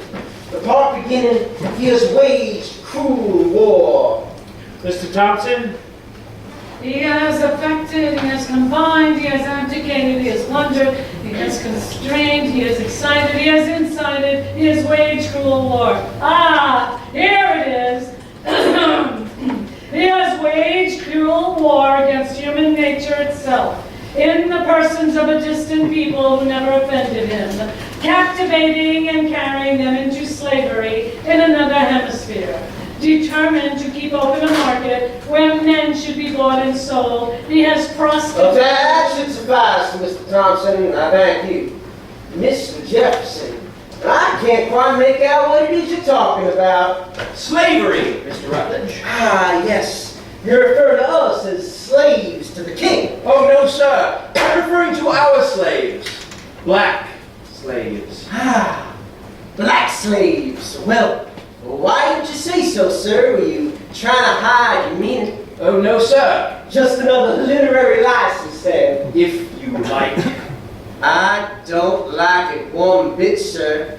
You see, to us in South Carolina, black slavery is our peculiar institution and a cherished way of life. Nevertheless, we must abolish it. Nothing is more surely written in the Book of Fates than that this people must be free. I am not concerned about the good book of fate right now, sir. I am more concerned with what's written on that little piece of paper there. That little piece of paper deals with freedom for Americans. Oh, really? Mr. Adams is now calling all black slaves Americans. Are they now? They're people, and they're here. If there is any other requirement, I have not heard of it. Yes, they're here, but they're not people. They're property. They're people being treated as property. The rights of human nature are deeply wounded by this infamous practice. Then see to your own wounds, Mr. Jefferson, for you are a practitioner, are you not? I have already resolved to free my slaves. Oh, then I am sorry, for you've also resolved the ruination of your own personal economy. Economy. Always economy. There is more to this than a filthy purse string, Rutledge. It's an offense to man and God. A stinking business, Mr. Rutledge. A stinking business. Is it really, Mr. Hopkins? And what's that I smell floating down from the north? Could it be the aroma of hypocrisy? For who holds the other ends of those filthy purse strings, Mr. Adams? Our northern brethren are feeling a bit tender towards our slaves. They don't keep them, oh no, but they're willing to be considerable carriers of them to others. Oh, they are willing for the shilling. Or, haven't you heard, Mr. Adams? Clink, clink.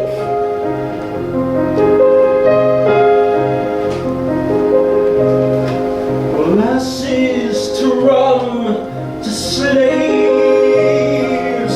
Oh, what a beautiful waltz. You dance with us, we dance with you in molasses and rum and slaves. Who says the ships out of Boston, laden with Bibles and rum? Who drinks a toast to the Ivory Coast? Hail Africa, the slavers have come. New England with Bibles and rum. Then it's off with the rum and the Bibles. Take on the slaves, clink, clink. Then farewell to the smell of the African coast.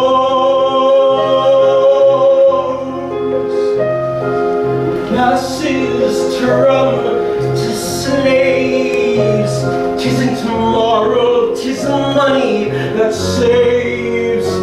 Shall we dance to the sound of the profitable count in molasses and rum and slaves?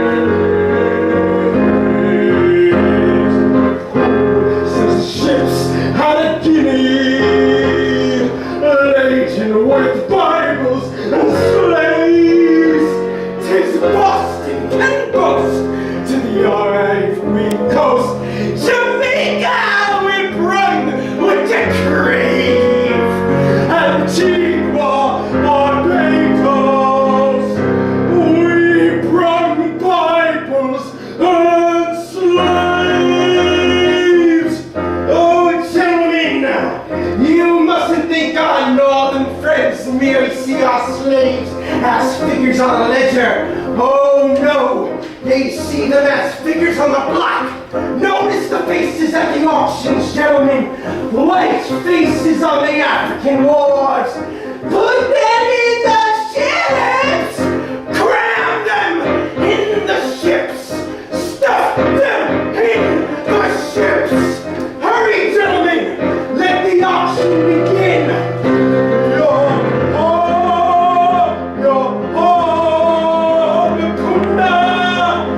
Gentlemen, do you hear? That's the cry of the auctioneer!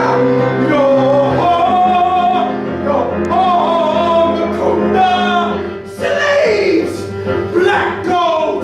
Living gold! Gold from Angola! Guinea! Guinea! Guinea! Blackbirds for sale! Ashanti! Libo! Libo! Libo! Blackbirds for sale! Handle them! Fondle them! But don't finger them! They're prime! They're prime! Your Makunda! For the love of God, Mr. Rutledge, please.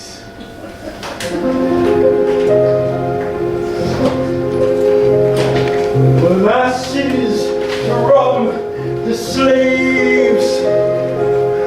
Who sails the ships back to Boston, laden with gold, see it gleam, whose fortunes are made lead on the triangle trade.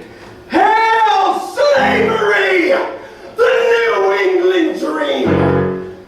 Mr. Adams, I give you a toast. Hail Boston, hail Charleston, who stinketh the most.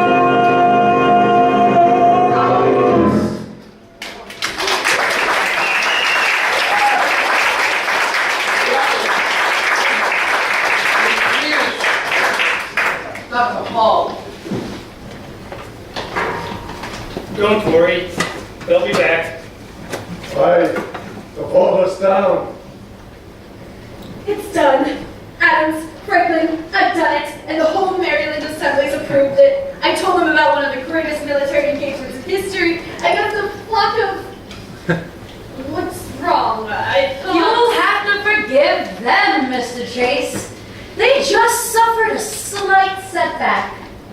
And after all, what is a man profited if he shall gain Maryland and lose the entire South? Matthew chapter 16, verse 26.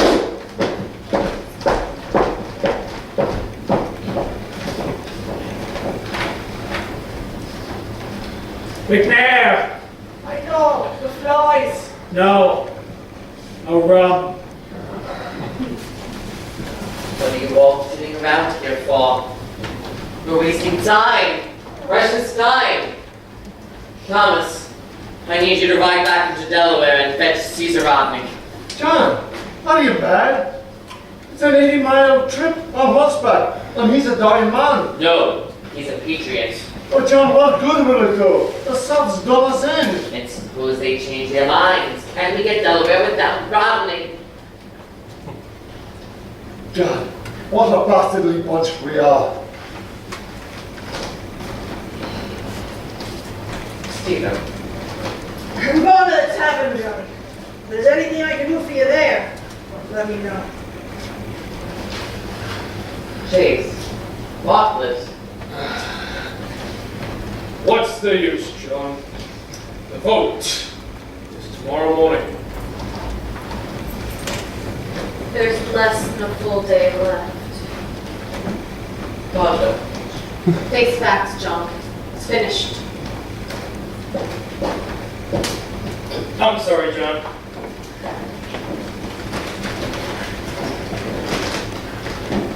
You have no other choice, John. The slavery clause has to go. What are you trying to say, Franklin? It's a luxury we cannot afford. A luxury. 500,000 souls in chains, and Dr. Franklin calls it a luxury. Perhaps you should have walked out with the rest of the South. You forget yourself, sir. Remember that I started the first anti-slavery society on this continent. Don't you wave your credentials at me, Franklin. Perhaps it's time to renew them. The issue here is independence. Maybe you have forgotten that fact, but I have not. How dare you jeopardize our cause after we've come so far? These men, whether we disagree with them or not, are not women clerks to be ordered about. They're proud, accomplished men, the cream of their colonies. And whether you like it or not, them and the people they represent will be part of this new country that you're trying to create. So either learn how to live with them, or pack up and go home. In any case, stop acting like a Boston fish wife. Good God. What has become of me? John Adams. The John Adams, the wise man of the East. What have I come to? My law practice down the pipe, my farm mortgaged to a hilt, at a time where other men prosper, I'm reduced to living here in Philadelphia. Philadelphia!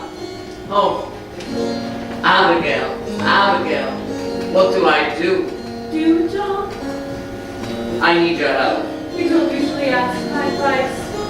Yes, well, there does not appear to be anybody else right now.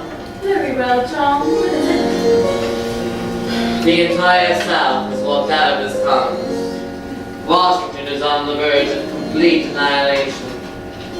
The cause for which I have labored for these several years have amounted to nothing. And it seems, well, that I'm obnoxious and disliked. Nonsense, John. That I am unwilling to face reality. Foolishness, John. That I am pig-headed. Oh, there you have me, John. I'm afraid you are pig-headed. Has it been any kind of a life for you, Abby? God knows I have not given you much. I can never ask for more. After all, I am Mrs. John Adams. That's quite long for one lifetime.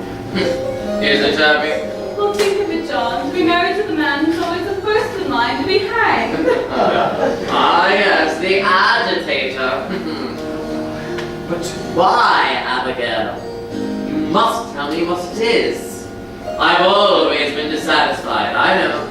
But lately I find that I reek of discontentment. Fills my throat and floods my brain. And sometimes I fear there is no longer a dream, but only the discontentment. Oh, John, you really know so little about yourself. And can you think so little of me that you believe I'd marry the man you've described? Have you forgotten what you used to say to me? I haven't. Commitment, Abby. There are only two creatures of value on the face of this earth. Those with the commitment, and those who require the commitment of others. Do you remember, John? I remember. Mr. Adams, there's been a large delivery for you. Just a moment, McNair. What are they? What's in them? Who sent them? Compliments of the cold ladies call me John, and the sisterhood of the true rose in the dawn, and the Friday evening Baptist sewing sargon, and the holy Christian sisters of Saint Clare. Oh, for you.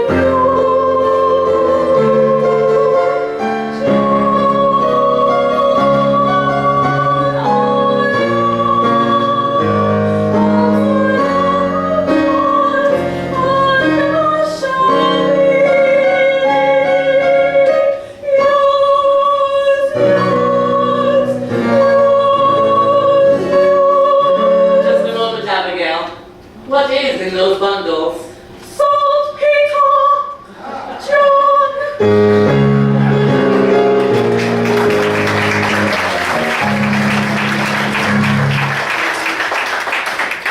McNair, go out into Philadelphia and fetch every damned thing you can find. Hey, what sort of pig? I don't know, whatever ladies use for their sewing. And bring those bundles into the armory, quickly. Franklin, Jefferson, what are we still sitting here for? John, didn't you hear a word I said before? Oh, never mind that. Now, here's what you have to do. John, I'm not even speaking to you right now. There is no time for that. There is work to be done. I'm running out. You're done. Get out of your chair. Tomorrow is here. Too late to despair. Jefferson. Talk too much talk. If it takes all night, talking talk and talk and talk. Your old southern aristocrat gentleman never listen to anybody. He will listen to you. Franklin, time's running out. I know, get out of my chair. Do I have to talk to Wilson? Yes, you do. If it takes all night, talking talk and talk and talk. Get him away from Dickinson. That is the only way to do it.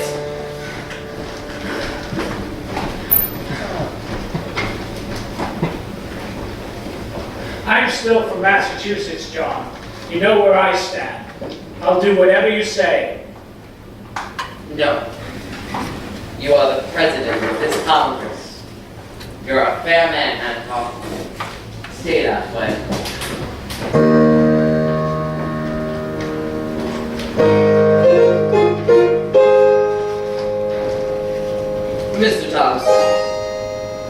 Out of curiosity, do you stand with Mr. Dickinson, or do you stand with me? I stand with the general. Lately, I've had the honest feeling that he's been writing to me.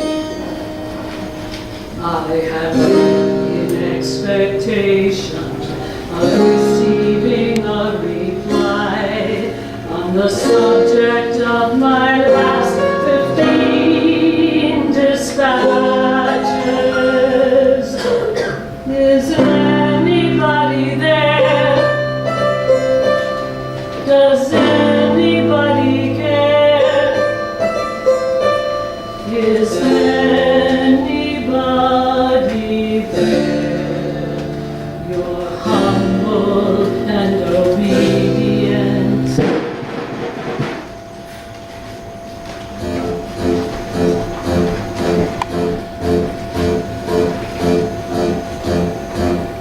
Are you hungry, John? No, I think I will stay here. Good night, then.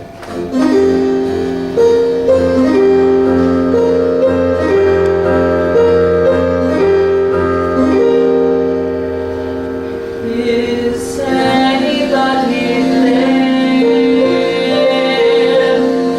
Does anybody care?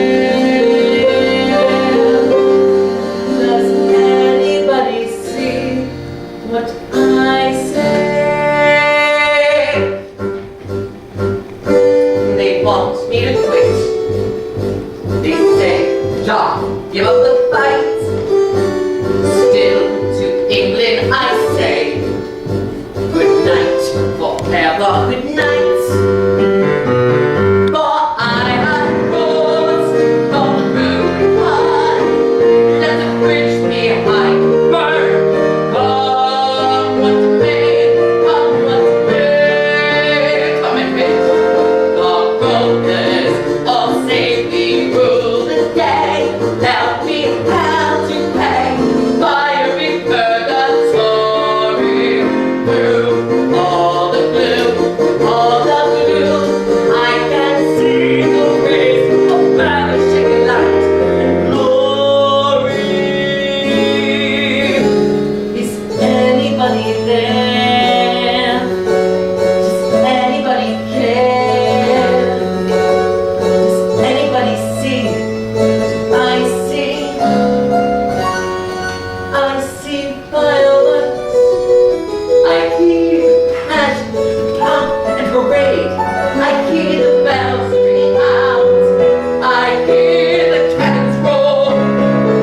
I see Americans, all Americans, brave forevermore.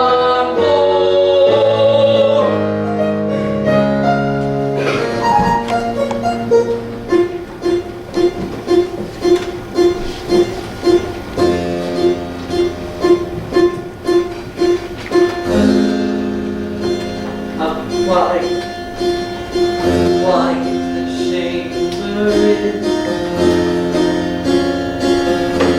a silent chamber in? Is anybody there? Does anybody care? Does anybody see what I see? Yes, Mr. Adams, I do. Oh, Dr. Hall, I did not know I'm anything. sorry if I startled you, but I couldn't sleep. In trying to resolve my own dilemma, I remembered something that I'd once read. That a representative owes the people not only his industry, but also his judgment. And that he betrays them to sacrifice their opinion. That was written by Edmund Burke, a member of the British Parliament.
on Virginia's resolution on independence. Thank you for coming, Caesar, and God bless you, sir. Call the roll, Mr. Thompson, and may I remind you, gentlemen, that a single nay vote will defeat the motion. Mr. Thompson. New Hampshire. New Hampshire says yay. New Hampshire says yay. Massachusetts. Massachusetts says yay. Massachusetts says yay. Rhode Island. Rhode Island says yay. Rhode Island says yay. Connecticut. Connecticut says yay. Connecticut says yay. New York. Mr. Secretary, New York abstains. Courteously. New York abstains. Courteously. New Jersey. New Jersey says yay. New Jersey says yay. Pennsylvania. Pennsylvania. Mr. Secretary, Pennsylvania is not yet ready. Come back to us later. Pennsylvania passes. Delaware. Delaware. My majority vote. Aye. Says Delaware says yay. Maryland. Maryland says yay. Maryland says yay. Virginia. Virginia says yay. Virginia says yay. North Carolina. North Carolina yields to South Carolina. South Carolina. Well, Mr. Adams, Well, Mr. Rutledge. Mr. Adams, you must believe that I will do what I have promised to do. What do you want, Rutledge? Remove the offending passage from the Declaration there. If we did that, we would be guilty of what we ourselves are rebelling against. Nevertheless, remove it or South Carolina will bury now and forever your dream of independence. John, I beg you to consider what you're doing. Mark my words, Franklin. If we give in to this issue, posterity will never forgive us. That's probably true, but we won't hear a thing. We'll be long gone. And what do you think posterity will think we were? Demigods? We're men, no more, no less. Trying to get a nation started under greater odds than a more generous God would allow. First things first, John. Independence. America. Oh, if we don't secure that, what difference will the rest make? Jefferson, say something. What else is there to do? You're the one who wrote it. I wrote all of it.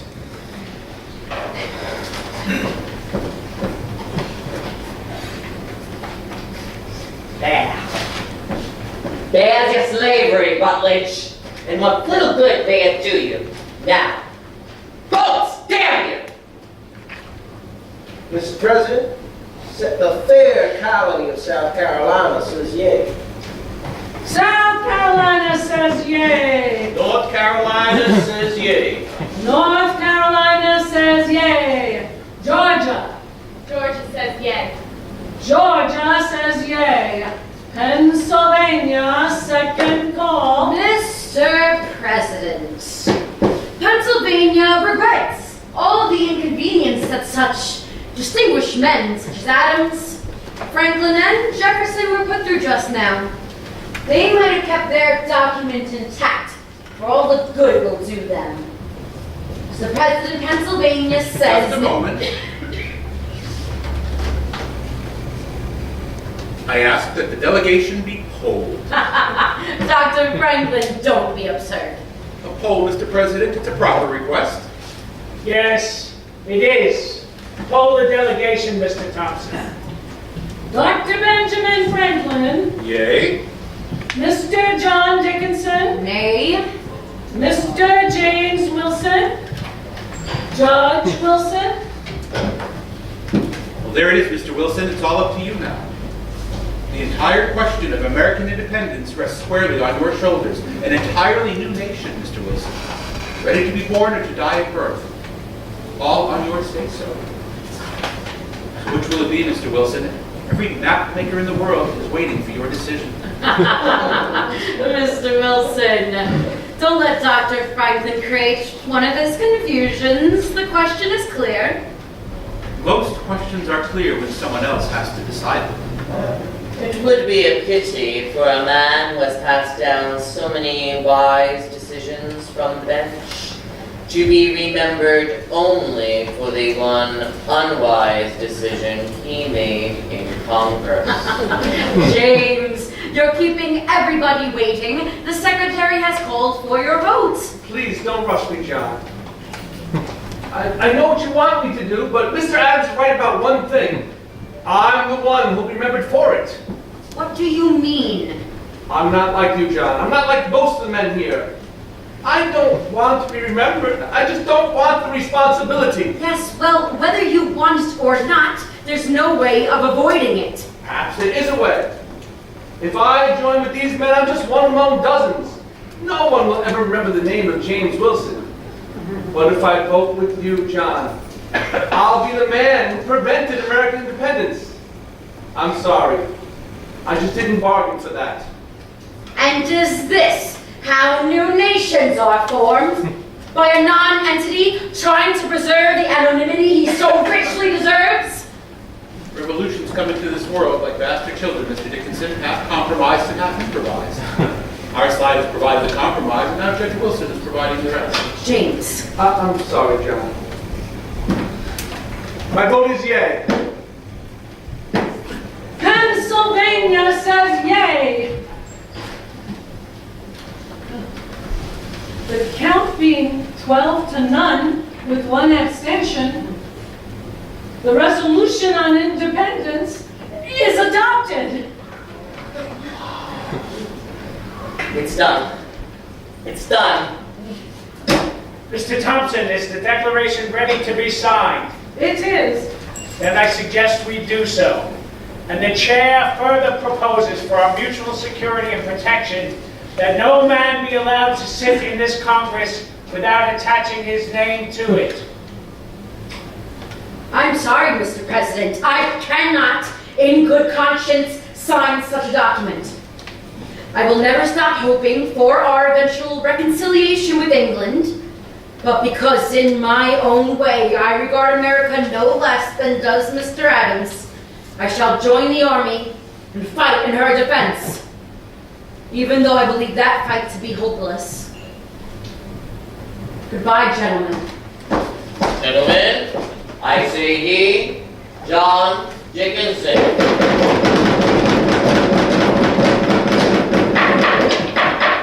Gentlemen, are there any objections to the declaration being approved as it now stands? I do. Mr. Adams? Yes, Mr. Jefferson. I believe the word is unalienable, not inalienable.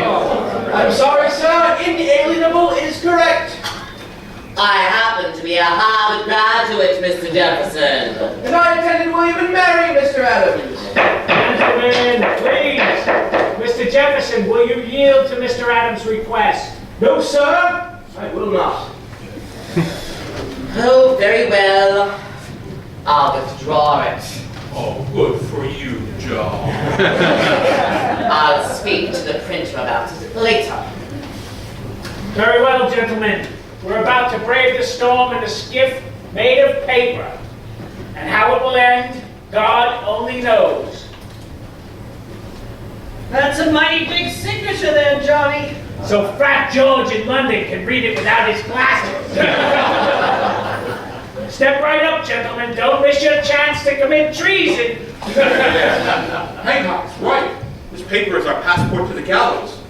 But there's no turning back now, for if we don't hang together, we will most assuredly hang separately. Well, in my case, hanging wouldn't be so bad. One snap, and it'll all be over, just like that. But Reed over here, they'll be dancing a jig long after I'm gone. Gentlemen, forgive me if I don't join in the merriment, but if we're arrested now, my name is still the only one on the damn thing. Oh, good God. So close.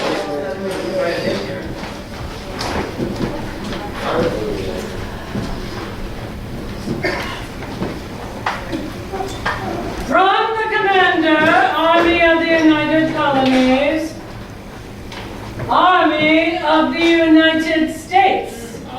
In New York, dispatch number 1209. To the Honorable Congress, John Hancock, President. Dear Sir, I can now report with some certainty that the eve of battle in New York is near at hand.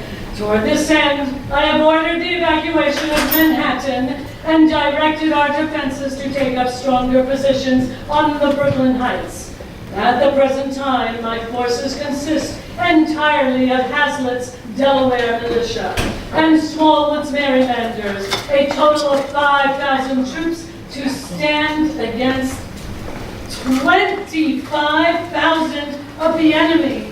And I begin to notice that many of them are lads under 15 and old men, none of whom could truly be called soldiers. One personal note to Mr. Lewis Morris of New York. I must regretfully report that his estates have been totally destroyed, but that I have taken the liberty of transporting Mrs. Morris and 8 of the children to Connecticut and safety. The 4 older boys are now enlisted in the Continental Army. As I write these words, the enemy is plainly in sight beyond the river. How it will end, only Providence can direct. But, dear God, what brave men I shall lose before this business ends. Your obedient, G. Washington.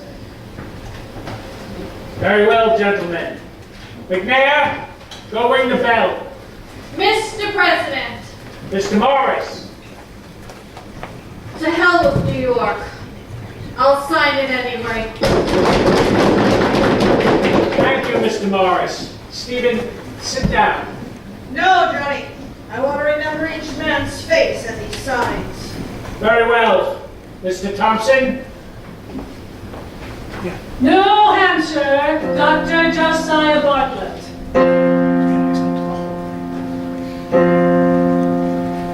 Massachusetts, Mr. John Adams. Rhode Island, Mr. Stephen Hopkins. Connecticut, Mr. Roger Sherman. New York, Mr. Lewis Morris.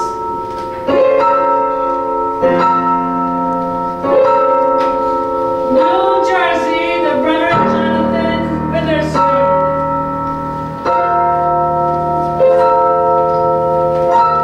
Pennsylvania, Dr. Benjamin Franklin.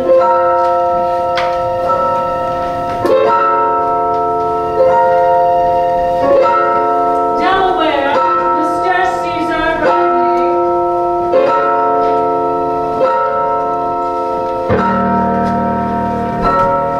Maryland, Mr. Samuel Chase.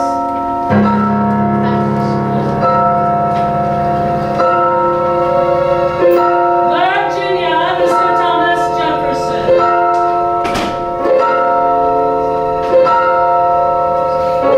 North Carolina, Mr. Joseph Hughes. South Carolina, Mr. Edward Rutland. Georgia, Dr. Lyman Hall.